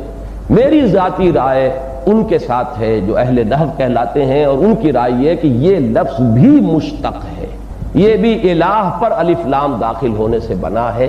الہ معبود، الالہ معبود برحق، معبود حقیقی۔ الالہ میں وہ ایک درمیان کا حمزہ جو ہے وہ گر گیا ہے اور دو لام مدغم ہو گئے تو اللہ بن گیا۔ اہل نحو کے پاس اس کے لیے بڑی دلیلیں ہیں، کہ اس سب سے بڑی دلیل یہ ہے کہ اس میں علم میں اگر الف لام آ جائے، الف آ جائے، لام آ جائے، وہ کبھی مدغم نہیں ہوں گے، وہ جو کہ تو برقرار رہیں گے۔ اسلم جب اس میں علم کے طور پر آئے گا تو لے اسلم آئے گا، یہ نہیں آئے گا لسلمہ کہہ دیں آپ کہ بیچ میں سے حمزہ جو ہے حمزہ وصل سمجھ کر اڑا دیں، یہ نہیں ہو سکتا۔ تو لیکن اللہ کے ساتھ یہ معاملہ نہیں، وہاں حمزہ وصل ثابت ہو رہا ہے۔ للہ، للہ کو اکثر لوگ غلط لکھ دیتے ہیں، ایک لام اضافی ڈالتے ہیں، پھر وہ اللہ والے دونوں لام لا کر، یہ غلط املا ہے اس کی۔ للہ میں تو مدغم ہو گیا اور حمزہ درمیان سے اڑ گیا۔ اس اعتبار سے اس پر قانون جو ہے وہ وہی جاری ہے کہ جو اس میں مشتق پر ہوتا ہے، اس میں علم والا قانون یہاں جاری نہیں ہے۔ لیکن بہرحال یہ میں تھوڑا سا ایک ذکر کر دوں کہ شاید اس متصوفانہ انداز کے حامل لوگوں کا یہ رجحان کچھ اس وجہ سے بھی ہوا ہو، میں واللہ عالم ایک اپنا گمان یا قیاس کہہ رہا ہوں، کہ ہندوؤں کے ہاں ان کی میڈیٹیشن جو ہے اس کے لیے ایک لفظ اوم کو انہوں نے بڑا مرکزی آبجیکٹ بنایا ہے۔ اوم، وہ پھر اس کو سامنے رکھ کر اس پر توجہ مرتکز کرتے ہیں۔ یہی اہمیت ہمارے ہاں جب یہ تمام طریقے ان حضرات سے مستعار لے کر ہمارے ہاں بھی اس میدان میں آئے ہیں تو انہیں بھی ایک ضرورت تھی اسی طرح کے لفظ کی۔ انہوں نے اسی طرح اللہ، اور بڑے آپ کو نقش مل جائیں گے اور مختلف سلاسل میں اس اللہ کے لفظ کو ایسے لکھو اور اس طرح تصور کرو کہ وہ تم اپنے دل پر لکھ رہے ہو۔ یہ اس طرح کی تمام بحثیں میں کسی استہزاء کے انداز میں نہیں کہہ رہا ہوں، میں صرف یہ بتا رہا ہوں کہ ایک مشابہت ہے جو مجھے محسوس ہوئی، اور شاید اسی وجہ سے اس لفظ کی جو ہے ایک امتیازی شان قائم کرنے کی کوشش کی گئی ہے۔ ورنہ میرے نزدیک تو میرے ذوق سے جو زیادہ قریب تر بات ہے وہ تو صرف یہ کافی ہے کہ اللہ کی ذات ہمارے تصور، ہمارے وہم، ہمارے تخیل سے وراء الورا ثم وراء الورا ثم وراء الورا، لہذا اس کا اسم ذات بھی کوئی ممکن ہے ہی نہیں۔ ہم اللہ کو جانتے ہیں اس کی صفات کے حوالے سے، صفات ہی پھر اس کے اسماء بن جاتے ہیں جب الف لام بن جائے۔ ہمارا جو ایمان مجمل کے جو الفاظ ہیں وہ بھی اسی پر دلالت کرتے ہیں کہ آمنت باللہ کما ہوا باسمائہ و صفاتہ۔ اس کی بحث میں بڑی تفصیل سے بارہا کر چکا ہوں کہ کل معرفت رب جو ہے جو ہمارے لیے ممکن ہے ودن اور ریچ جو ہے وہ اسماء و صفات کے حوالے سے، اس میں بھی کوالٹیٹیو ایسپیکٹ اس کا ہماری گرفت میں آ سکتا ہے، کوانٹیٹیو نہیں آ سکتا۔ اللہ قدیر ہے، کتنا قدیر ہے ہم کہاں سمجھیں گے کتنا قدیر ہے؟ ہمارا ذہن اتنا سا، سنار کسی ترازو لے کر ہم بیٹھے ہوئے ہوں، ماشے تولے کے باٹ ہمارے پاس ہو، اس میں ٹنوں کو کیسے تولیں گے؟ ناممکن ہے۔ اللہ کی ان صفات کا بھی صرف یہ کہ ہم ایک اندازہ کر سکتے ہیں، قادر ہے، لیکن کتنا قادر ہے اس کا کوئی تصور ممکن ہی نہیں۔ اسی لیے ہمارے پاس جو جائے پناہ ہے وہ لفظ کل ہے، هو علی کل شیء قدیر، هو بکل شیء علیم۔ بس کل کے لفظ میں پناہ ہم لیتے ہیں، کوانٹٹی کے اعتبار سے، اس کے وسعت اور حجم کے اعتبار سے، اس کے سوا ہمارے پاس کوئی اور چارہ کاری نہیں، اور کل معرفت ربانی ہماری بس یہی تک محدود ہے، اس سے آگے ہم جا نہیں سکتے۔ تو اسی لیے اس میں ذات کا کوئی کھوج لگانے کی کوشش یہ بھی گویا کہ اسی قبیل کی ایک شے ہو جائے گی جس سے کہ حضور نے منع بھی کیا ہے، اور حضرت ابوبکر صدیق رضی اللہ تعالی عنہ اور حضرت علی مرتضی رضی اللہ تعالی عنہ، ان کے جو جملے جو ہیں، دو جملے جنہوں نے شعر کی شکل اختیار کر لی ہے، وہ میں سمجھتا ہوں کہ اس میں حرف آخر ہے۔ تو حضرت ابوبکر رضی اللہ تعالی عنہ کا قول یہ ہے، العجز عن درک الذات ادراک، اللہ کی ذات کے ادراک سے عاجز آ جانا ہی ادراک ہے۔ معلومم شد کہ ہیچ معلوم نہ شد، یہ معلوم ہو جائے کہ مجھے کچھ معلوم نہیں، بس یہی کل علم ہے جو یہاں حاصل ہو سکے، اس میدان میں اس کے سوا اور آپ کی رسائی کہیں نہیں۔ حضرت علی نے اس پر گرا لگائی ہے، والبحث عن کنہ الذات اشراک، اللہ کی ذات میں کھود کرید کرو گے تو شرک کے رستے پر پڑ جاؤ گے۔ تم اپنے ذہن میں کوئی نہ کوئی خدا تراش لو گے، کوئی نہ کوئی تصور کرو گے، کوئی تخیل تمہارا جو ہے گھڑ لے گا، می تراشد فکر ماں ہر دم خدا بندے دیگر، اور یہ تمہارا اپنے ذہن کا تراشیدہ خدا ہوگا، خدا تو نہیں ہے وہ، معلوم ہوا جو تم نے نقشہ بنایا تم نے شرک کی بنیاد جو ہے قائم کر دی۔ تو والبحث عن کنہ الذات اشراک، تو میرا چونکہ ذوق یہی ہے لہذا میں اس میں ذات کی بحث میں نہیں پڑتا، میری رائے یہی ہے کہ اللہ کا کہ تمام اسماء اس میں صفات ہیں، صفاتی نام ہے، لیکن اہم ترین ہم کیوں کہتے ہیں اللہ کو؟ معروف ترین ہے، قدیم زمانے سے چلا آ رہا ہے، عبرانی میں بھی لفظ ایل اسی معنی میں تھا، پھر یہ کہ لاہما اور اللہما کے الفاظ عرب کے اندر عام تھے، سب سے زیادہ اللہ کا لفظ جو ہے ان کے ہاں معروف تھا۔ قرآن مجید بار بار کہتا ہے کہ اے نبی اگر آپ ان سے پوچھیں گے من خلق السماوات والارض یقولون اللہ، فوراً پکار اٹھیں گے بلا کسی جھجک کے، اللہ نے پیدا کیا۔ تو اللہ ان کا معروف ترین نام تھا۔ رحمان پر انہیں کچھ اشتباہ ہوا تھا، اس سے بعض حضرات کی رائے تو یہ بنی ہے کہ شاید رحمان کا لفظ ان کے ہاں معروف ہی نہیں تھا، میری رائے یہ نہیں ہے، اس لیے کہ آپ کو یہ نام جو ہے لوگوں کے مل جاتے، عبد الرحمن ابن عوف نام تو ان کے والدین کا رکھا ہوا ہے، دور جاہلیت سے چلا آ رہا ہے۔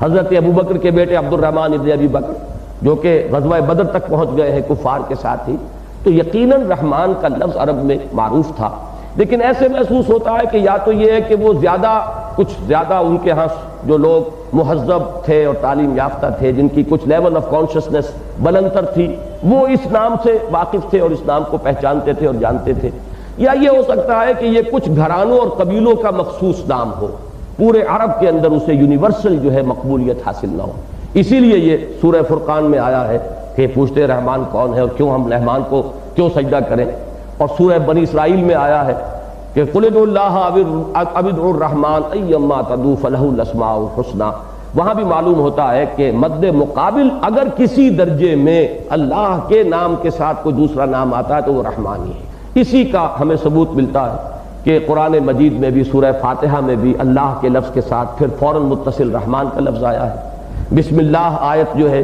چاہے وہ سورہ نمل میں درمیان میں آئی ہے انہ من سلیمان و انہ بسم اللہ الرحمن الرحیم، تو اللہ کے ساتھ متصل جو نام ہے وہ وہاں پر رحمان ہی ہے، اور پھر یہ کہ قرآن مجید میں 113 مرتبہ سورتوں کے شروع میں درج ہے، اس میں اختلاف ہے کہ آیا انہیں شمار کیا جائے گا ہر مرتبہ قرآن کی صورت یا نہیں کیا جائے گا، لیکن مصحف میں تو ریپیٹ ہوا ہے۔ اس اعتبار سے اللہ کے جملہ ناموں میں اہم ترین نمایاں ترین نام دو ہی ہوئے، اللہ اور رحمان۔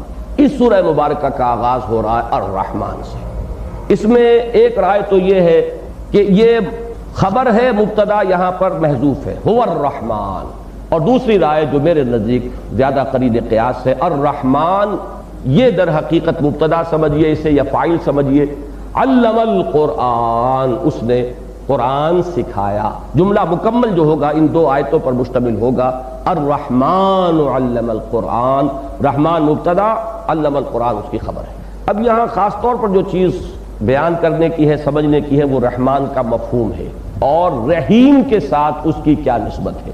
یہ ہمارے مفسرین کے یہ محبوب مسائل میں سے ہے جن پر ہر ایک نے اپنے اپنے ذوق کے مطابق اس کی کوئی نہ کوئی توجیہ بیان کی ہے، اس لیے کہ اللہ کے ناموں میں سے یہ دو نام ایسے ہیں کہ جو ایک ہی مادے سے مشتق ہیں۔ رحمت ہی مادہ ہے رحمان کا بھی اور رحیم کا بھی، ایک ہی مادے سے دو ناموں کا مشتق ہونا اول تو دلالت کرتا ہے کہ سبقت رحمتی علی غضبی، معلوم ہوا کہ اللہ کی صفات میں رحمت کی صفت جو ہے غالب ہے اس کی دوسری صفات پر، یہ نمایاں ترین وصف ہے اللہ تعالیٰ کا، یہ اہم ترین صفت ہے اللہ تعالیٰ کی۔ لیکن ان میں یہ کہ فرق کیا ہے، اس میں ایک رائے جس پر کہ ہمارے اکثر مفسرین جو ہیں وہ تقریباً معلوم ہوتا ہے کہ ان کا اجماع ہے، وہ رحمان کو دنیا کے ساتھ متعلق کرتے ہیں اور رحیم کو آخرت کے ساتھ، رحمان الدنیا و رحیم الآخرہ۔ وجہ کیا ہے؟ وجہ وہی ہے جو میں بعد میں بیان کروں گا اس رائے کے ضمن میں کہ جو مجھے بہتر معلوم ہوئی اور جسے میں قبول کرتا ہوں، اور وہ یہ ہے کہ مولانا امین اصغر اصلاحی صاحب کی یہ تشریح ہے کہ فعلان کے وزن پر جو صفات آتی ہیں ان میں اس صفت کی ایک ہیجانی اور طوفانی کیفیت، وہ کیفیت مشتعل ہے، طوفانی انداز کی ہے۔ انا جوعان، معلوم ہوگا کہ میں بھوک سے مرا جا رہا ہوں۔ بھوک کی شدت یہ ہے کہ جس کو عطشان، کہ جو پیاس سے مرا جا رہا ہو۔ ایک تو یہ کہ پیاس لگی ہوئی ہے لیکن آپ جھیل رہے ہیں، احساس آتا ہے ہونا چاہیے تھا، پانی نہیں ہے، چلیے کوئی بات نہیں۔ ایک یہ ہے کہ اب اس آخری درجے کو وہ پیاس پہنچ گئی ہے کہ اب ناقابل برداشت ہو رہی ہے، عطشان۔ اسی طرح غضبان، حضرت موسیٰ کے لیے یہ لفظ آیا ہے، رجع الی قومہ غضبان آصفا، انتہائی غضبناک ہو کر جب انہیں یہ معلوم ہوا کہ میری قوم جو ہے وہ تو بچڑے کی پرستش میں مبتلا ہو گئی ہے۔ تو جلالی شان تو حضرت موسیٰ کی تھی، ان کا مزاج جلالی تھا، تو جو غضبناکی کی جو صورتحال اس وقت ہوگی اس کے لیے لفظ غضبان آیا ہے۔ اچھا، یہ الفاظ جو ہے طوفان اور ہیجان، یہ بھی در حقیقت اسی وزن پر ہے اور اسی مفہوم کو لے کر، ہیجانی کیفیت، یہ ہیجان جو ہے تو اللہ تعالیٰ کی صفت رحمت کی ایک شان، جس کے لیے تشبیہ جو ہے اگر مادی عالم سے ہم لیں گے، جیسے سمندر ٹھاٹھے مارتا ہوا سمندر، یہ ہے ایک کیفیت اللہ کی صفت رحمت کی جو لفظ رحمان میں سامنے آتی ہے۔ فعیل کے وزن پر جو صفات آتی ہیں اس میں دوام ہوتا ہے، پائیداری ہوتی ہے، استقلال، مستقل۔ یہ لفظ جو آئے گا رحیم، تو اس میں اس رحمت کا دوام ہے، اس رحمت کا تسلسل ہے، اس کا باقی رہنا ہے۔ چونکہ دنیا عارضی شے ہے، لہذا اس کے ساتھ صفت رحمان کو ہمارے مفسرین نے جو ہے زیادہ مناسب سمجھا، اور آخرت ہے دائم و قائم، ہمیشہ رہنے والی، لہذا اس کے ساتھ اس مناسبت سے لفظ رحیم جو ہے وہ انہیں زیادہ موضوع نظر آیا۔ تو بنیاد تو وہی ہے کہ فعلان کے وزن پر اس کی کیا کیفیت ہوگی اور فعیل کے وزن پر کیا کیفیت ہوگی، اس کے ساتھ دنیا اور آخرت کا تقابل کر کے انہوں نے اس کے ساتھ منسلک کیا ہے۔ لیکن یہ کہ جو رائے مجھے زیادہ مناسب معلوم ہوئی ہے، میرے دل کو جس نے اپیل کیا وہ یہ دونوں کیفیات یا یہ دونوں اللہ تعالیٰ کی صفات ذات خدا بندی میں بیک وقت موجود ہیں۔ ان میں زمانی فصل اور بعد جو ہے وہ کسی درجے میں بھی قرین قبول نہیں ہے، قابل قبول نہیں۔ یہی میں سورہ حدید کے درس کے سلسلے میں بارہا بیان کر چکا ہوں کہ صرف ایک مقام ہے قرآن مجید میں جہاں اس کے اسماء و صفات کو حرف واو عطف کے ساتھ علیحدہ کیا گیا، اول والآخر والظاہر والباطن۔ باقی ہر جگہ آپ دیکھیں گے کہ وہاں کوئی عطف نہیں آئے گا، آٹھ اسماء آ گئے ہیں، هو اللہ الذی لا الہ الا هو الملک القدوس السلام المؤمن المہیمن العزیز الجبار المتکبر، 8 اسماء آ رہے ہیں، کہیں حرف واو نہیں ہے، اور اس کی علم یہی ہے، اس کا سبب یہی ہے کہ اللہ تعالیٰ کی جملہ شانیں اور اس کی جملہ صفات اس کی ذات میں بیک وقت موجود ہے، چاہے ہمیں متضاد نظر آ رہی ہیں، وہ المعز بھی ہے المذل بھی ہے، لیکن بیک وقت ہے۔ ان کے اندر کہیں بھی ان شانوں میں اور ان صفات کے اندر وہ الضار بھی ہے، النافع بھی ہے، الرافع بھی ہے، الخافض بھی ہے، لیکن یہ تمام اسماء و صفات اس کی ذات میں بیک وقت موجود ہیں، لہذا بیان میں بھی حرف عطف کا فصل جو ہے وہ مناسب نہیں۔ ایک ہی استثناء ہے، وہ سورہ حدید کے اندر میں بیان بہت مرتبہ کر چکا ہوں، اب آگے آئیں گے تو وہاں دوبارہ اس کو دہرا دوں گا، اس وقت نہیں کر رہا ہوں۔ تو اسی طریقے سے رحمان اور رحیم، یہ بھی قرآن مجید میں جہاں بسم اللہ الرحمن الرحیم، کہیں اس میں کوئی فصل نہیں ہے، کوئی حرف عطف نہیں ہے، لہذا یہ دونوں کیفیات اللہ کی ذات میں بیک وقت بآن واحد موجود ہیں۔ البتہ ان کے آپس کے تعلق و نسبت کو ایک مثال جو میرے ذہن میں آئی، میں نے بارہا اسے بیان کیا، اس وقت دہرا رہا ہوں، میں سمجھتا ہوں شاید اس کے حوالے سے سب سے زیادہ آسانی سے اور سب سے زیادہ جامعیت کے ساتھ ہم سمجھ سکیں۔ میں مثال دیا کرتا ہوں کہ فرض کیجئے کوئی روڈ ایکسیڈنٹ ہوا ہے، کوئی بس ہے، ایکسیڈنٹ ہوا ہے، بہت سے لوگ مر گئے ہیں، آپ بعد میں پہنچے ہیں آن دی سین، اس منظر پر آپ پہنچے، کہیں کسی نے دیکھا کہ کوئی ماں جو فوت ہو چکی ہے اس کا شیر خوار بچہ اس کی چھاتی سے چمٹا ہوا ہے۔ یہ کیفیت دیکھ کر ممکن نہیں ہے کہ کوئی انسان جو ہے اس کے اندر جذبات کے اندر ایک طوفان نہ آ جائے، اگر وہ مر نہیں چکی اس کی انسانیت اور وہ ایک درندہ نہیں بن چکا ہے معنن اور حقیقتاً، تو ایک انسان کے اندر شفقت اور رحمت اور محبت اور مودت اور التفات اور انعطاف، یہ کیفیات ان سب کو جمع کر لیجئے، ان الفاظ کو ملی جلی کیفیت یہ پیدا ہوگی۔ ہر شخص چاہے گا کہ اس بچے کی پرورش میں اب اپنے ذمے لے لوں، یہ بچہ بے یار و مددگار رہ گیا، دودھ پیتا بچہ جسے یہ پتہ بھی نہیں کہ ماں مر چکی ہے اور وہ اس کی چھاتی سے ابھی چمٹا ہوا ہے۔ تو وہ جوش کی کیفیت ہوتی ہے، ایک ہیجانی کیفیت ہوتی ہے جس میں ایک انسان اس بچے کی پرورش کی ذمہ داری لے لیتا ہے. لیکن ہمارا حال کیا ہے؟ ہمارا وہ ابال عارضی ہوتا ہے. ہو سکتا ہے کہ اگر آپ یہ کر بیٹھے ہو تو چند دنوں کے بعد آپ محسوس کریں کہ کیا میں نے حماقت کی، میری اپنی ذمہ داریاں کوئی کم نہیں تھیں، پہلے ہی بچے موجود تھے، ان کا بوجھ برداشت نہیں ہو رہا تھا، یہ میں نے وقتی ایک جوش میں آ کر، وقتی جذبے کے اندر آ کر اپنے بوجھ میں اضافہ کر لیا. ہماری کیفیت نہیں ہوگی الا ماشاء اللہ. جن میں ہو سکتا ہے خدا پنج انگوش یکساں نہ کر، نہ ہر زن زنست و نہ ہر مرد مرد، لیکن بائی اینڈ لارج یہ کہا جا سکتا ہے کہ وہ جوش بڑا جلدی ٹھنڈا پڑ جاتا ہے اور پھر ایک دوسری کیفیت سامنے آتی ہے. بس اس کی نفیس کیجئے اللہ کی ذات میں.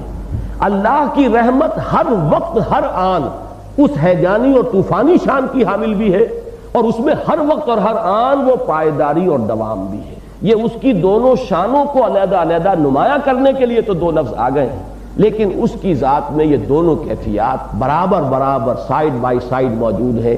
چاہے تو یہاں اسی سورہ مبارکہ کے وہ الفاظ اپنے ذہن میں ٹانک لیجئے، مرج البحرین یلتقیان بینہما برزخ لا یبغیان. چلائے اس نے دو دریا باہم بالکل ملے ہوئے، لیکن ان کے مابین ایک پردہ حائل ہے کہ وہ ایک دوسرے میں گڑبڑ نہیں ہو رہے. تو بالکل اسی طرح یہ دونوں شان اللہ کی ذات میں بیک وقت موجود ہیں، ممتاز ہیں، ممیز ہیں، دونوں کی کیفیت جدا ہے، لیکن ان میں کوئی زمانی فصل نہیں ہے، بلکہ وہ بآن واحد موجود. الرحمن علم القرآن، میں عرض کر چکا ہوں میرے نزدیک ترکیب نحوی یہی صحیح ہے کہ یہ مبتدا ہے اور خبر ہے علم القرآن، تو جملہ دو آیتوں کو ملا کر بنا. الرحمن، رحمان نے قرآن سکھایا. اب ذرا نوٹ کیجئے، علمہ کے بعد دو مفعول، جو یہ لفظ یہ ان افعال میں سے ہے کہ جو دو مفعول چاہتا ہے. کس کو سکھایا؟ جیسے آگے آئے گا علمہ البیان، اس نے اسے بیان سکھایا. ایک وہ ہے کہ جسے بیان کی صلاحیت دی گئی، سکھائی گئی، اور ایک بیان ہے جو ایک وصف ہے جو اس کو عطا کیا گیا. یہاں پر اجمال برتا گیا، علم القرآن، اور سکوت اختیار کیا گیا. کسے سکھایا؟ اس سکوت میں ایک بلاغت ہے. جب آپ کہتے ہیں فلاں شخص فلاں کو کھانا کھلاتا ہے، غریبوں کو کھانا کھلاتا ہے، تو اس میں بھی ایک محدودیت ہے. جب آپ کہتے ہیں وہ کھانا کھلانے والا ہے، وہ کھانا کھلاتا ہے، اب اس کے اندر جو وسعت ہے، جو اس اطلاقی شان اس کے اندر آتی ہے، جو اس میں وسعت ہے، اس کی فصاحت و بلاغت، معلوم یہ ہوا کہ اس کیفیت کو یہاں پر نمایاں کیا گیا. ویسے اگر آپ اس کو گننا چاہیں گے تو سب سے پہلے معلم قرآن کے، معلم تو اللہ ہوا، لیکن سب سے پہلا معلم کون ہے؟ حضرت جبرائیل ہے. اللہ سے تلقی کی ہے حضرت جبرائیل نے. معلم ثانی، دوسرے جو معلم ہیں جن کو سکھایا گیا، یہ لفظ قرآن مجید میں آیا ہے حضور کے لیے، لیکن وہ حجب کے انداز میں، کفار کا قول، معلم مجنون. یہ سکھائے پڑھائے ہوئے ہیں، کوئی انہیں سکھاتا پڑھاتا ہے، اور مجنون ہے ان کا، یا تو جن کا سایہ ہو گیا ہے، آصف زدہ ہو گئے ہیں، یا یہ کہ دماغی توازن درست نہیں رہا. تو میں خدا نہ خواستہ اس معنی میں لفظ استعمال نہیں کر رہا، بلکہ معلم اول قرآن کے حضرت جبرائیل ہے، معلم اللہ ہے. معلم ثانی محمد الرسول اللہ ہے، اور اس کے بعد حضور کی امت ہے، اور امت کے ذریعے سے پوری نوع انسانی ہے. پوٹینشلی ہر انسان، ہر فرد نوع بشر جو حضور کے زمانے کے بعد سے لے کر تا قیام قیامت پیدا ہوگا، وہ اس کے عموم میں شامل ہے. یہ دوسری بات ہے کہ ذمہ داری ادا کرنے میں کوتاہی ہو رہی ہو، وہ ذمہ داری حضرت جبرائیل کی تھی حضور کو پہنچا دینے کی، انہوں نے پہنچا دیا، بری ہو گئے، فارغ ہو گئے.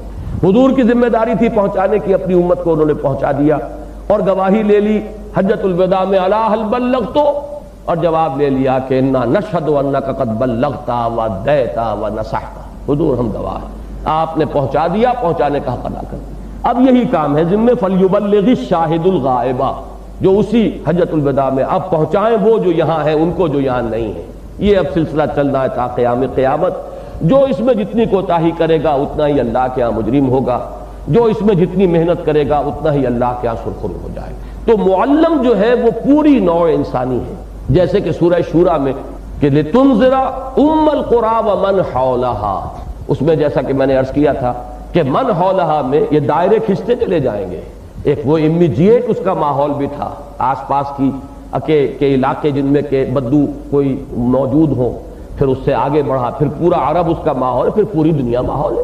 اس لیے کہ وہ تو دائرے ہیں کہ جو وسیع سے وسیع تر ہوتے چلے جا رہے ہیں. تو حضور کا عمل انذار جو ہے وہ بھی اسی طریقے سے وسیع تر ہوتا چلا جائے گا. اوحی الی ھذا القرآن لانذرکم بہ ومن بلغ، یہ قرآن مجھ پر وحی کیا گیا تاکہ میں تمہیں خبردار کر دوں اس کے ذریعے سے، اور جسے بھی یہ پہنچ جائے اس تک بھی در حقیقت انذار محمدی صلی اللہ علیہ وسلم کا سلسلہ ممتد ہو گیا ہے۔ الرحمن علم القرآن، اس میں ایک خاص نکتہ جو میں اپنی تقریروں میں بیان کرتا ہوں میں بعد میں لاؤں گا۔ خلق الانسان، اسی نے انسان کو بنایا، انسان کو پیدا فرمایا، علمہ البیان، اور اسے سکھایا گویائی، بیان۔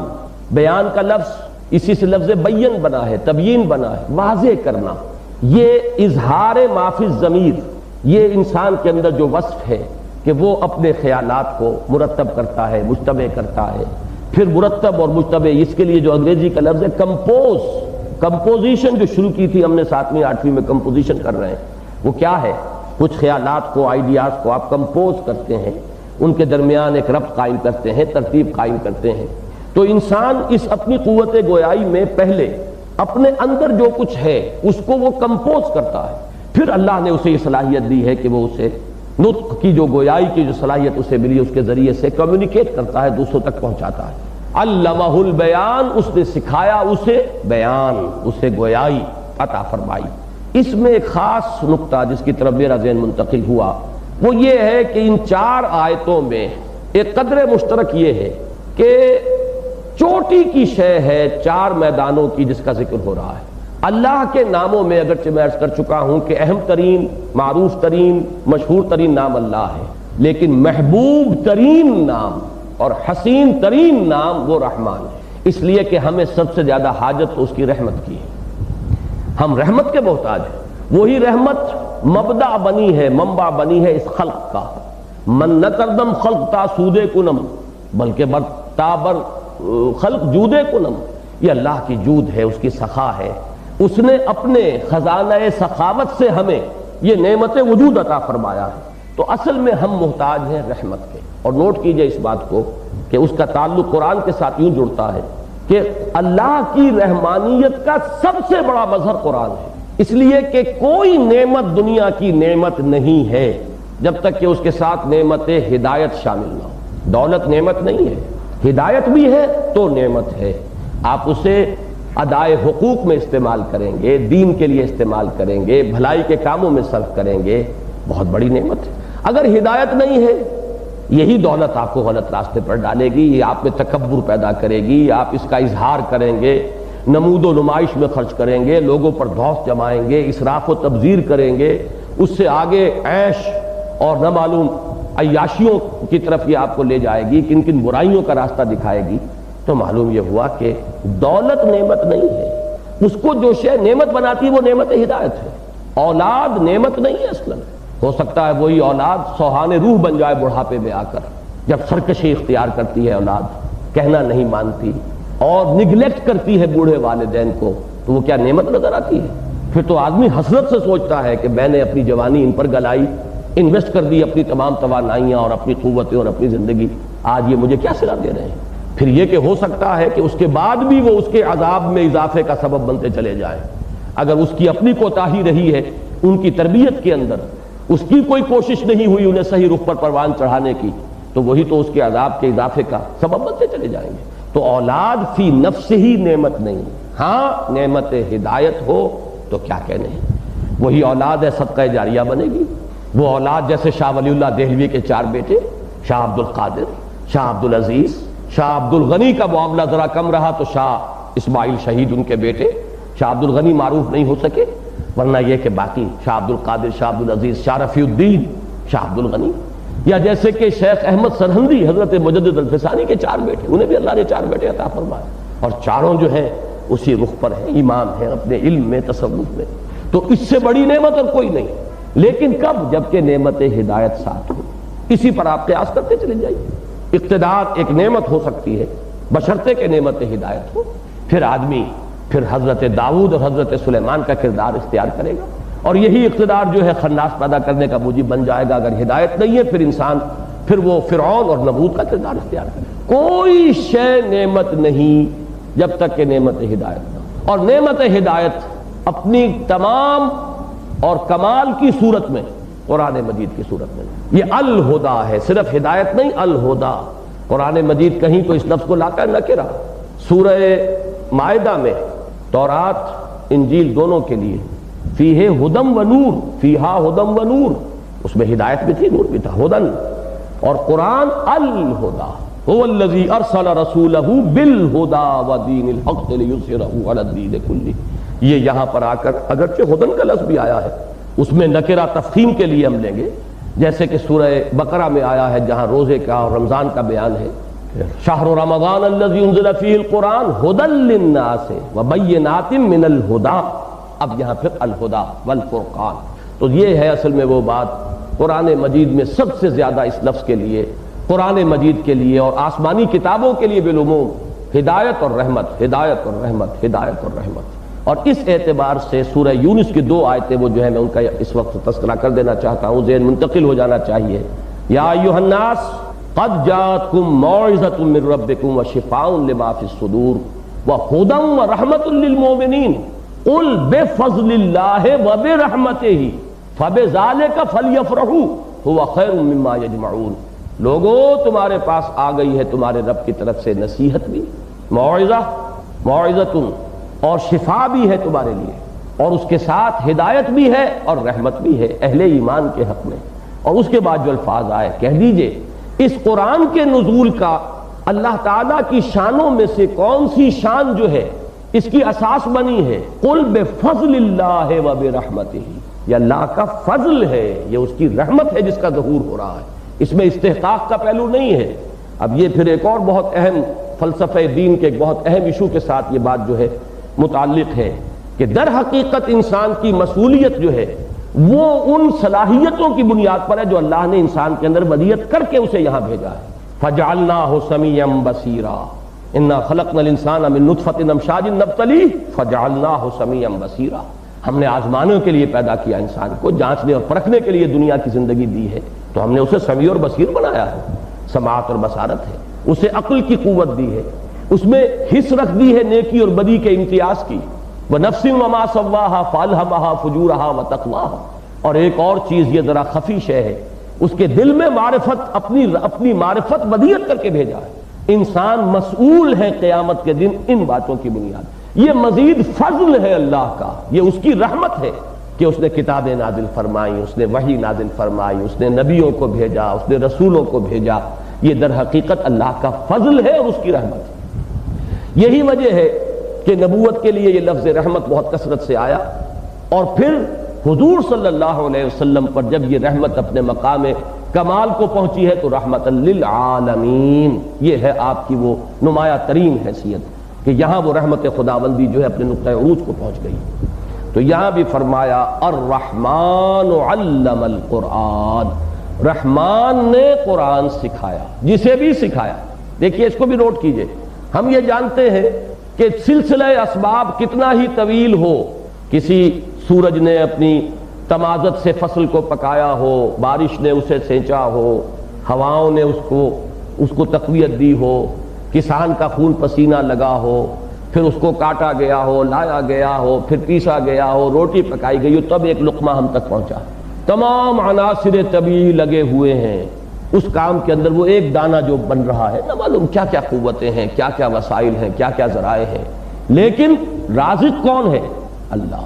یہ ایک چھلانگ میں در حقیقت تمام کڑیاں جو ہیں سلسلہ اسباب کی، ان کو پھلانگ کر مسبب الاسباب تک پہنچ جانا، یہی توحید ہے. جو درمیان میں کہیں الجھ گیا وہی شرک کے پھندے میں پھنس گیا. کسی نے سورج کے آگے ہاتھ جوڑ دیے، سر جھکا دیا. یہ بھی ان کی ایک معرفت تھی کہ سورج ہی سے تو کام چل رہا ہے سارا، اسی سے روشنی ملتی ہے، اسی سے تمازت ہے جس سے فصل پکتی ہے. کسی نے پانی کو جل دیوتا قرار دے دیا. وہ یہ تمام چیزیں کچھ جہالت پر عثمانی میں مبنی نہیں تھی، وہ جانتے تھے، لیکن یہ کہ کیا الجھ گئے، درمیان میں رہ گئے. گاہ میری نگاہ تیز چیر گئی دل وجود، اور گاہ الجھ کے رہ گئی میرے توہمات میں. درمیانی کڑیوں میں کہیں الجھ جانا ہی شرک ہے، اور ایک ہی جست میں پھلانگ جانا اور مسبب الاسباب تک پہنچ جانا یہ توحید ہے. تو یہ جان لیجئے جسے بھی کوئی ایک حرف علم قرآن کا ملا ہے وہ جان لے کہ اسے اللہ نے سکھایا ہے. معلم حقیقی قرآن کا اللہ ہے. چاہے سلسلہ بڑا طویل ہے، معلم اول حضرت جبرائیل ہے، معلم ثانی محمد الرسول اللہ ہے، پھر تیسرے درجے میں صحابہ کرام ہیں، پھر نسل بعد نسل یہ زبان سے بھی منتقل ہو رہا ہے، قراء ہیں، ائمہ قرات ہیں، پھر اس میں جو کوششیں ہوئی ہیں مصحف کی کو جمع کرنا ہے، یہ ساری کوششیں، ان سب کا احسان ہم پر آئے گا۔ پھر جس شخص نے ہمیں بچپن میں الف با تا سکھایا اور نورانی قاعدہ جس سے پڑھا وہ بھی ہمارا معلم ہے، پھر جس کے ذریعے سے بھی ہمیں قرآن مجید کے معارف و حقائق اور معانی تک رسائی حاصل ہوئی وہ بھی ہمارے معلم ہیں، لیکن معلم حقیقی اللہ۔ الرحمن علم القرآن، رحمان نے قرآن سکھایا، اور رحمان کی رحمانیت کا مظہر اتم قرآن ہے۔ یوں تو اس کے مظاہر بے شمار ہیں، لیکن سب سے اہم، سب سے بڑا، سب سے نمایاں، سب سے کامل مظہر رحمت خداوندی کا، بلکہ رحمانیت خداوندی کا، وہ قرآن ہے۔ اب آپ نوٹ کیجئے، الرحمن میں نے عرض کیا تھا اللہ کے ناموں میں سب سے پیارا اور محبوب نام، چوٹی پر چلتی ہے۔ علم القرآن، اس نے قرآن سکھایا۔ سوال یہ ہے کہ بقیہ علوم کس نے سکھائے؟ جو علم بھی ہمیں حاصل ہوتا ہے اس کا مبدا اللہ کی ذات ہے، وہ مادی علوم ہو، سائنٹیفک نالج ہو، تجرباتی علوم ہو، عقلی علوم ہو، سب علوم کس نے سکھائے؟ اللہ نے سکھایا۔ سورہ بقرہ کے 4 رکوع میں ان علوم کے 2 مختلف کھاتے معین کر دیے گئے۔ ایک شروع میں ذکر ہے علم آدم الاسماء کلھا، سکھا دیے آدم کو نام کل کے کل۔ در حقیقت یہ سارا تجرباتی اور مادی علوم کا جتنا بھی سرمایہ ہے یہ اسی علم الاسماء کا ظہور ہے۔ جیسے آم کی گٹھلی میں پورا آم کا درخت مضمر ہوتا ہے، وقت لگتا ہے، وہ ایک پودا بنتا ہے، پھر وہ جوان ہوتا ہے، پختگی کو پہنچتا ہے، اسے پورا درخت بننے میں کئی سال لگ جائیں گے، لیکن درخت تو گٹھلی میں موجود ہے نا، پوٹینشلی بالقوہ۔ یہ کل علم حضرت آدم کے اندر ودیت کر دیا گیا، یہ اس علم کا ظہور ہے جو ان 8000 یا 10,000 برسوں میں ہوا۔ یہ میرا اندازہ ہے حضرت آدم کا زمانہ جو ہے زیادہ سے زیادہ 10,000 اور لگ بھگ 8,000 کا برس کا زمانہ ہے آج سے پہلے۔ 8,000 برس میں جو یہ ایکسفولیشن ہوئی ہے یہ در حقیقت وہی بند کلی کھل رہی ہے، وہی بیج ہے جس کا کہ ظہور اس شجر کی صورت میں ہوا ہے، اور نہ معلوم ابھی کہاں تک ہوگا۔ تو مبدا اور منبع تو وہی اللہ کی ذات ہے، علم کہاں سے آئے گا؟ لا یحیطون بشیء من علمہ الا بما شاء، علم ہی یعنی علم بالکلیہ اللہ کی ملکیت ہے، شے اسی کی ہے۔ ہاں وہ اپنے بندوں میں سے جس کو چاہتا ہے اس میں سے جتنا علم چاہتا عطا کر دیتا ہے۔ تو علوم مادی ہو یا عقلی، اور اسی طریقے سے وہی کا تو مبدا ہے اللہ کی ذات۔ سورہ بقرہ کے 4 رکوع میں آخر میں اس کو بیان فرمایا، فَإِمَّا يَأْتِيَنَّكُم مِّنِّي هُدًى فَمَن تَبِعَ هُدَايَ فَلَا خَوْفٌ عَلَيْهِمْ وَلَا هُمْ يَحْزَنُونَ وَالَّذِينَ كَفَرُوا وَكَذَّبُوا بِآيَاتِنَا أُولَٰئِكَ أَصْحَابُ النَّارِ هُمْ فِيهَا خَالِدُونَ۔ بس یوں سمجھ لیجئے یہی وہ العلم و علمان، ایک علم مادی ہے، تجرباتی علوم ہے جو انسان نے سیکھے ہیں، یہ اس علم آدم الاسماء کا ظہور ہے، اور ایک علم وحی ہے، علم الابدان و علم الادیان، ایک علم وحی ہے جو فرشتے کے ذریعے سے اللہ تعالیٰ اپنے نبیوں کو بھیجتا رہا ہے، اور جو اب کامل ترین شکل میں ہمارے پاس قرآن کی صورت میں ہے۔ تو دونوں علوم تو اللہ نے سکھائے، جسے جو کچھ علم ملا اللہ نے۔ لیکن اب نوٹ کیجئے نتیجہ کیا نکلا، تمام علوم میں چوٹی کا علم قرآن ہے۔ جیسے اللہ کے تمام اسماء میں سب سے پیارا نام رحمان ہے، اسی طرح تمام علوم میں کتنے بھی علوم ہو، مادی علوم ہو، عقلی علوم ہو، تمدنی علوم ہو، وہ سائیکالوجی ہو، وہ فلسفہ ہو، وہ منطق ہو، وہ جیوگرافی ہو، وہ ہسٹری ہو، جتنے بھی علوم گنتے چلے جائیے۔ اب تو خیر ہر علم کی اتنی شاخیں ہو گئی ہیں کہ میں لاکھ زور لگاؤں میں ان کا اس وقت نام بھی آپ کو نہیں بتا سکتا، اکثر و بیشتر خود میرے حیطۂ علم کے اندر موجود نہیں ہے تمام علوم، لیکن ان میں چوٹی کا علم علم قرآن ہے۔ اب آگے چلیے، خلق الانسان، عام حالت میں آپ دیکھیے تو ایک سمپل سٹیٹمنٹ ہے، اللہ نے پیدا کیا، اللہ نے انسان کو پیدا کیا۔ لیکن اب ذرا اس کا مفہوم مخالف لیجئے تو کیا دوسری جو مخلوقات ہیں اسے کسی اور نے پیدا کیا؟ جواب تو نفی میں آئے گا۔ آسمان کس نے بنائے؟ زمین کس نے پیدا کی؟ فرشتے کس نے تخلیق فرمائے؟ جنوں کا خالق کون ہے؟ ان حیوانات کا، نباتات کا، ان سب کا خالق کون ہے؟ شجر و حجر کس نے خلق کیے؟ مخلوقات میں چوٹی کی مخلوق انسان ہے۔ یہی وہ چیز ہے جس تک کہ سائنس بھی بہرحال پہنچی ہے، چاہے درمیان میں اس کی جو درمیانی کڑیاں ہیں ان سے آپ اتفاق کریں، اختلاف کریں، اس میں گمراہی ہو، اس میں جو بھی کچھ ہو، لیکن یہ ہے کہ ظاہر بات ہے کہ جمادات سے اوپر نباتات، نباتات سے اوپر حیوانات، اور حیوانات میں ایوولوشن ٹری کے ٹاپ پر کھڑا ہوا ہے ہومو سیپینس، انسان. یہ بایولوجیکل نیم ہے انسان کا بھی، ہومو سیپینس ٹاپ پر ہے. تو یہ سب سے اعلیٰ مخلوق ہے کہ نہیں؟ باقی یہ کہ قرآن مجید میں جیسے جیسے مدح آئی ہے اس کے مختلف اسلوب اختیار کیے گئے کہ جس کو میں نے اپنے دونوں ہاتھوں سے بنایا، خلقت بیدی. کہیں یہ قرآن مجید میں نہیں ہے لیکن حدیث مبارکہ میں یہ مضمون موجود ہے اور تورات میں موجود ہے. And God created man in his own image. خلق اللہ آدم علی صورتہ.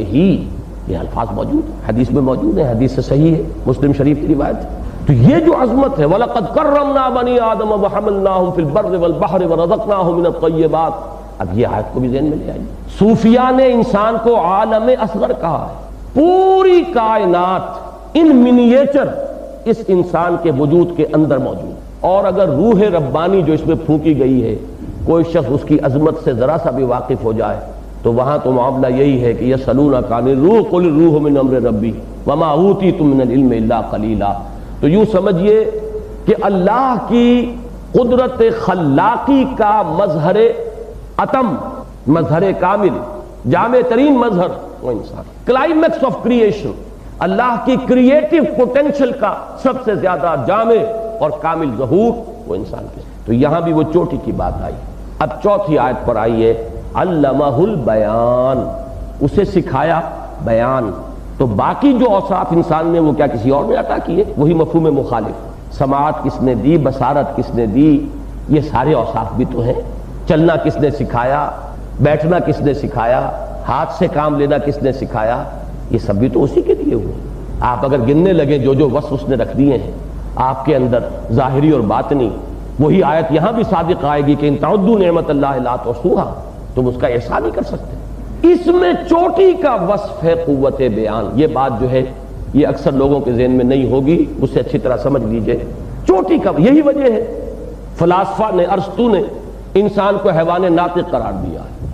ماں بہل امتیاز شے کیا ہے حیوانات میں اور انسان میں؟ نطق، گویا یہی ہے اس کا ٹاپ کا وصف، یہی ہے جو اسے ممتاز کرتا ہے، ممیز کرتا ہے. اچھا میں آپ سے یہ عرض کر دوں کہ مجھ پر یہ چیز زیادہ اس لیے روشن ہے کہ میں نے بہرحال وہ جو بھی تعلیم حاصل کی تھی میڈیکل ایجوکیشن، اس میں فزیولوجی پڑھی. اب یہ تو ہر شخص مانتا ہے کہ جو سب سے زیادہ ہائیسٹ ایوالوڈ آرگن ہے انسانی جسم کا وہ برین ہے، ورنہ باقی جسمانی قوتیں دوسرے حیوانات کے ہم سے کہیں بڑھ کر ہیں. بینائی حیوانات میں ہم سے 1000 گنا زیادہ موجود ہے. ایسے حیوانات بھی ہیں جو تاریکی میں دیکھتے ہیں، ہم تو محتاج ہیں کہ روشنی ہو تو دیکھ سکتے ہیں، ورنہ ہماری آنکھ بیکار. یہ جو شکاری پرندے ہیں یہ بڑی اونچائی سے زمین پر پڑی ہوئی سوئی کو دیکھتے ہیں. ہماری تو بہت ہی رسائی کم ہے اس بینائی کی. ہم نے آلات ایجاد کر لیے، مائکروسکوپ اور ٹیلیسکوپ، جس سے کہ ہم نے اضافی اپنا دائرہ بڑھا لیا ہے ویژن کا. لیکن یہ کہ خود یہ آنکھ جو ہے انسانی آنکھ وہ تو حیوانات کی آنکھوں کے مقابلے میں کچھ بھی نہیں. قوت شامہ ہماری 1000واں حصہ بھی نہیں ہے حیوانات کی قوت شامہ کا. اتنی معلومات وہ حاصل کرتے ہیں صرف سون کر جس کا ہم تصور نہیں کر سکتے. قوت لامسہ ان کی بہت زیادہ. تو یہ ساری صلاحیتیں ان میں ہم سے کہیں زیادہ. سننے کی صلاحیت، انسان کو ابھی آہٹ آئی نہیں ہوتی کہ گھوڑے کے کان کھڑے ہو جاتے ہیں. وہ نہ معلوم کہاں سے وہ آواز کیچ کرتا ہے اور خطرہ محسوس کر کے اس کے کان کھڑے ہو جاتے ہیں، اور اس کا سوار جو ہے اس کے کانوں کی حرکت، وہ جو رڈار اس کو اللہ نے دے رکھے ہیں وہ بہت سینسیٹیو ہیں. ہمارے تو یہ کچھ بھی نہیں. اصل شے جو ہے انسان میں جو ہائیسٹ ایوالوڈ آرگن ہے وہ برین ہے. اچھا برین میں جو اس کا سب سے زیادہ ایوالوڈ حصہ ہے وہ ہے گرے میٹر جو کہلاتا ہے، ایک زرد رنگ کا سب مادہ. اس کی ایک تہ ہے جو دماغ کے اوپر جو ہے وہ دونوں کے اوپر چڑھی ہوئی ہے، دونوں حصوں پر. یہ گرے میٹر ہے، یہ ہائیسٹ ایوالوڈ حصہ ہے. اس میں ایریاز مارکڈ ہیں مختلف صلاحیتوں کے لیے. یہ ویژن سینٹر ہے، یہ پیچھے ہے جہاں پر یہ آنکھوں سے جو سینس ڈیٹا، یہ کمپیوٹر یہاں سے جو ڈیٹا جاتا ہے وہ وہاں فیڈ ہوتا ہے اور وہاں انٹرپریٹ ہوتا ہے. تب آپ یہ دیکھتے ہیں کہ میں نے یہ دیکھا، ورنہ یہاں تو صرف کیمرہ لگا ہوا ہے. اس کیمرے نے صرف تصویر جو ہے ریلے کر دی ہے، انٹرپریٹیشن اس کی یہاں ہو رہی ہے. کانوں نے جو کچھ سنا ہے وہ اس کا ایک سینٹر جو ہے وہ کارٹیکس کے اندر ہے، گرے میٹر کے اندر. وہ وہاں سے اس کو سمجھ رہا ہے، اس کی انٹرپریٹیشن ہو رہی ہے. تو ہر صلاحیت کے لیے حیوانات میں یہ جو ہے سونگھنے والا ایریا یہ سب سے بڑا ہے، اور انسان کا سب سے بڑا ایریا جو ہے کارٹیکس کا، highest portion of the brain کا، وہ ہے جسے ہم سپیچ سینٹر کہتے ہیں. سب سے بڑا حصہ اس سے کورڈ ہے. اور اسپیچ سینٹر کو پھر دو حصوں میں تقسیم کیا جاتا ہے، سینسری حصہ اس کا اور موٹر حصہ، اور اسپیچ کے یہ دونوں حصے ہیں۔ آپ جب اخذ کرتے ہیں، معلومات جمع کرتے ہیں، ان کو مرتب کرتے ہیں، جس کو میں نے کمپوزنگ سے تعبیر کیا تھا، یہ اس کا سینسری پارٹ ہے جو آپ کو مل رہا ہے، یہ فیڈنگ ہو رہی ہے۔ اس کا موٹر پارٹ جو ہے وہ کنٹرول کرتا ہے ان اعضاء کو جن سے آپ وائسز کریٹ کرتے ہیں، یہ لپس ہیں، یہ آپ کا لیرنگس ہے، کارڈز ہیں، مختلف جو آوازیں آپ نکالتے ہیں، یہ اس موٹر حصہ جو ہے اس کا، وہ اس کو فاعلی حصہ، وہ انفعالی حصہ، یہ فاعلی حصہ، وہ سینسری اور یہ موٹر، اور ان دونوں پر مشتمل جو ہے وہ سب سے بڑا ایریا جو ہے کارٹیکس کا ہیومن برین میں، وہ اسپیچ سینٹر۔ تو جان لیجئے کہ انسانی صلاحیتوں میں عظیم ترین صلاحیت وہ قوت بیان ہے، اور عجیب بات ہے انگریزی میں بھی اس کے لیے لفظ اسپیچ آیا ہے، اسپیچ سینٹر۔ اسپیچ، سینسری اور موٹر دو اس کے پارٹ ہیں، لیکن ہے اس کے لیے جو جامع لفظ ہے اسپیچ سینٹر۔ باقی تمام صلاحیتیں جو ہیں وہ نیچے رہ گئی ہیں، بلکہ ریٹروگریشن ہے اس میں، بجائے ارتقاء کے اس کے اندر کچھ کمی ہوئی ہے۔ حیوانات سے ہماری جسمانی قوت بہت کم ہے، نہ شیر کی سی طاقت ہے، نہ ہاتھی کی سی طاقت ہے، نہ اس کی سی جسامت ہے۔ ظاہر بات ہے کہ ان چیزوں میں تو حیوانات سے بہت پیچھے رہ گئے ہیں، لیکن یہ کہ جو شے ہے وہ یہ ہے جس نے ان حیوانات کے اوپر ہمیں تسلط عطا فرمایا ہے کہ ہاتھی کو بھی لیے پھرتے ہیں اور شیر کو بھی سدھا لیتے ہیں، یہ سارا کچھ تو یہی ہے۔ اور اس میں جو ٹاپ کی شے ہے اس میں سب سے بڑا ایریا جو ہے آپ کے کارٹیکس میں، وہ اسپیچ سینٹر ہے۔ الرحمن علم القرآن خلق الانسان علمہ البیان، یہ 4 سٹیٹمنٹس ہیں، بلکہ سٹیٹمنٹس تو 3 ہیں، جملے 3 ہیں، آیتیں 4 ہیں۔ الرحمن علم القرآن آیتیں 2 ہی، سٹیٹمنٹ 1 مکمل ہوا۔ خلق الانسان دوسرا سٹیٹمنٹ ہے، دوسری خبر ہے۔ تیسرا علمہ البیان، یہ تیسری خبر ہے، تیسرا جملہ ہے۔ ان میں لیکن 4 میں تقسیم کیوں کیا؟ اب یہ اس کی حکمت میں آپ کے سامنے بیان کروں گا، واللہ عالم۔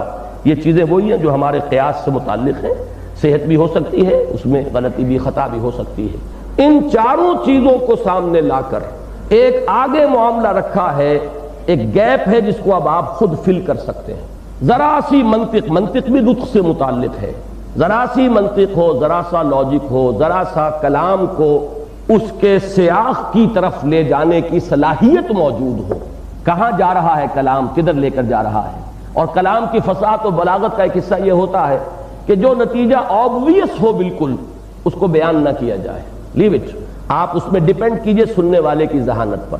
وہ وہاں پہنچے گا تو اسے خوشی بھی ہوگی، اسے انشراح بھی ہوگا، وہ سمجھے گا یہ میری دریافت ہے، اور اگر محض آپ نے اس کو پڑھا دیا ہے تو وہ لے لے گا، قبول کر لے گا، لیکن اس کے ساتھ اس کی وہ جو ایک جذباتی سینٹیمنٹل اٹیچمنٹ ہے وہ کبھی نہیں ہوگی۔ لہذا جو چیز نتیجے کے طور پر نکل رہی ہے اس کو وہاں پر آپ، اور اس کے لیے میں نے جو مثال اکثر بیان کی ہے وہ ہائی اسکول کے زمانے میں نسبت و تناسب کا ایک معاملہ ہوا کرتا تھا، ریشیو پروپورشن کا قاعدہ۔ 3 ویلیوز گیون ہیں، چوتھی ویلیو تلاش کرو، اس کی جو نسبت اس کے ساتھ ہے وہی نسبت اس شے کی کس کے ساتھ ہوگی، تو 3 گیون ویلیوز ہوں گی، چوتھی ویلیو آپ کو تلاش کرنی۔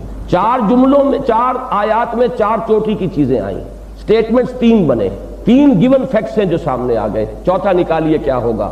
رحمان نے قرآن سکھایا، تمام علوم میں چوٹی کائی، اسی نے انسان کو بنایا، تمام مخلوقات میں چوٹی کی مخلوق، اسی نے انسان کو بیان کی صلاحیت دی، اس کی تمام صلاحیتوں میں چوٹی کی صلاحیت۔ چوتھا نتیجہ کیا ہوگا؟ اس کی اس چوٹی کی صلاحیت کا ایک ہی صحیح مصرف ہے کہ قرآن کو بیان کرے، اس لیے کہ جس درجے کی صلاحیت ہے اس کا ہدف، اس کا استعمال اسی درجے کی شے پر ہونا چاہیے، ورنہ ہمارے ہاں جو ایک محاورہ ہے کہ توپ سے مکھی مار رہے ہیں، یہ اس کے برعکس ایک کیفیت جو ہے اس کو آپ ایک محاورے میں طنزی انداز میں کہتے ہیں کہ جو اگر دشمن بہت ہی کمزور ہے تو اس کے لیے بہت زیادہ لمبی چوڑی تیاری کیا ضرورت ہے، اس کے لیے اتنی ہی تیاری کی جائے گی، توپ فراہم کرنا مکھی کو مارنے کے لیے۔ اگر آپ کے پاس ایک نہایت اعلیٰ درجے کی صلاحیت ہے اور اسے آپ کسی گھٹیا مقصد کے لیے استعمال کر رہے ہیں، وہ گھٹیا مقصد جو کسی اور صلاحیت سے بھی استعمال کیا جا سکتا، اگر آپ نے اپنی قوت بیانیہ کو روٹی کمانے کا ذریعہ بنایا ہے تو اس سے بڑی توہین اس قوت بیان کی کوئی نہیں ہے۔ وہ روٹی جو آپ کے ہاتھ پاؤں بھی کما سکتے تھے، اور بہترین جو ہے روٹی وہی ہے کہ جو ہاتھ پاؤں سے کمائی گئی، جس کو کسب کیا گیا ہو اور جس کے لیے انسان نے محنت جسمانی جو ہے اس کے اندر صرف کی ہو۔ اعلیٰ ترین روٹی وہی ہے، حلال ترین رزق وہی ہے۔ قوت بیانیہ یہ تو توپ ہے جو اللہ نے تمہیں عطا کی ہے، اس کو اس کام پر لگانا. یہ در حقیقت جو ظلم کی تعریف ہے، ظلم کیا ہے؟ وضع شے فی غیر محلہ، کسی شے کی اس میں نفی نہیں ہوتی، کسی شے کو اس کے اصل مقام سے ہٹا دینا، یہ ظلم ہے. قوت بیانیہ کو، صلاحیت بیانیہ کو کسی اور مقصد کے لیے صرف کرنا، حصول اقتدار، بائیوریشن. ایک شخص ڈیماگوگ ہے، بہت بڑا خطیب ہے، اور وہ اسے اپنے حصول اقتدار کا زینہ بنا رہا ہے. کوئی شخص ہے جو اسے اپنے پیسہ کمانے کی ایک مشین بنا رہا ہے. کسی نے اسے کسی اور شہرت حاصل کرنے کا ذریعہ بنایا ہے، کسی نے کسی اور چیز کے. یہی در حقیقت اس کا مس یوز ہے، یہی ظلم ہے. وضع شے فی غیر محلہ، اس کا ہدف ایک ہی ہونا چاہیے، بیان کرو قرآن کو. اس بیان میں اب میں نے عرض کر چکا ہوں سینسری اور موٹر دونوں پارٹس ہیں. گویا قرآن کا علم سیکھنا اور سکھانا یہ اعلیٰ ترین کام ہوگا، اور جو نتیجہ ہم نے نکالا ہے اس منطق کی روح سے وہ ہے وہ حدیث نبوی علی صاحب الصلاۃ والسلام، خیرکم من تعلم القرآن وعلمہ. خیر کا لفظ عربی زبان میں سپرلیٹو کے انداز میں بھی آتا ہے، کمپیریٹو کے انداز میں بھی آتا ہے. جب اس کے بعد من ہو، انا خیر من ہو، میں اس سے بہتر ہوں، تو بہتر ترجمہ کیا جائے گا. جب مطلقاً ہو، کوئی تقابل میں کوئی شے نہ آئی ہو، من کے ساتھ کسی اور چیز کو سامنے نہ لایا گیا ہو، تو پھر وہ سپرلیٹو ڈگری ہے. ہاں ترجمہ بہتر نہیں ہوگا، بہترین ہوگا.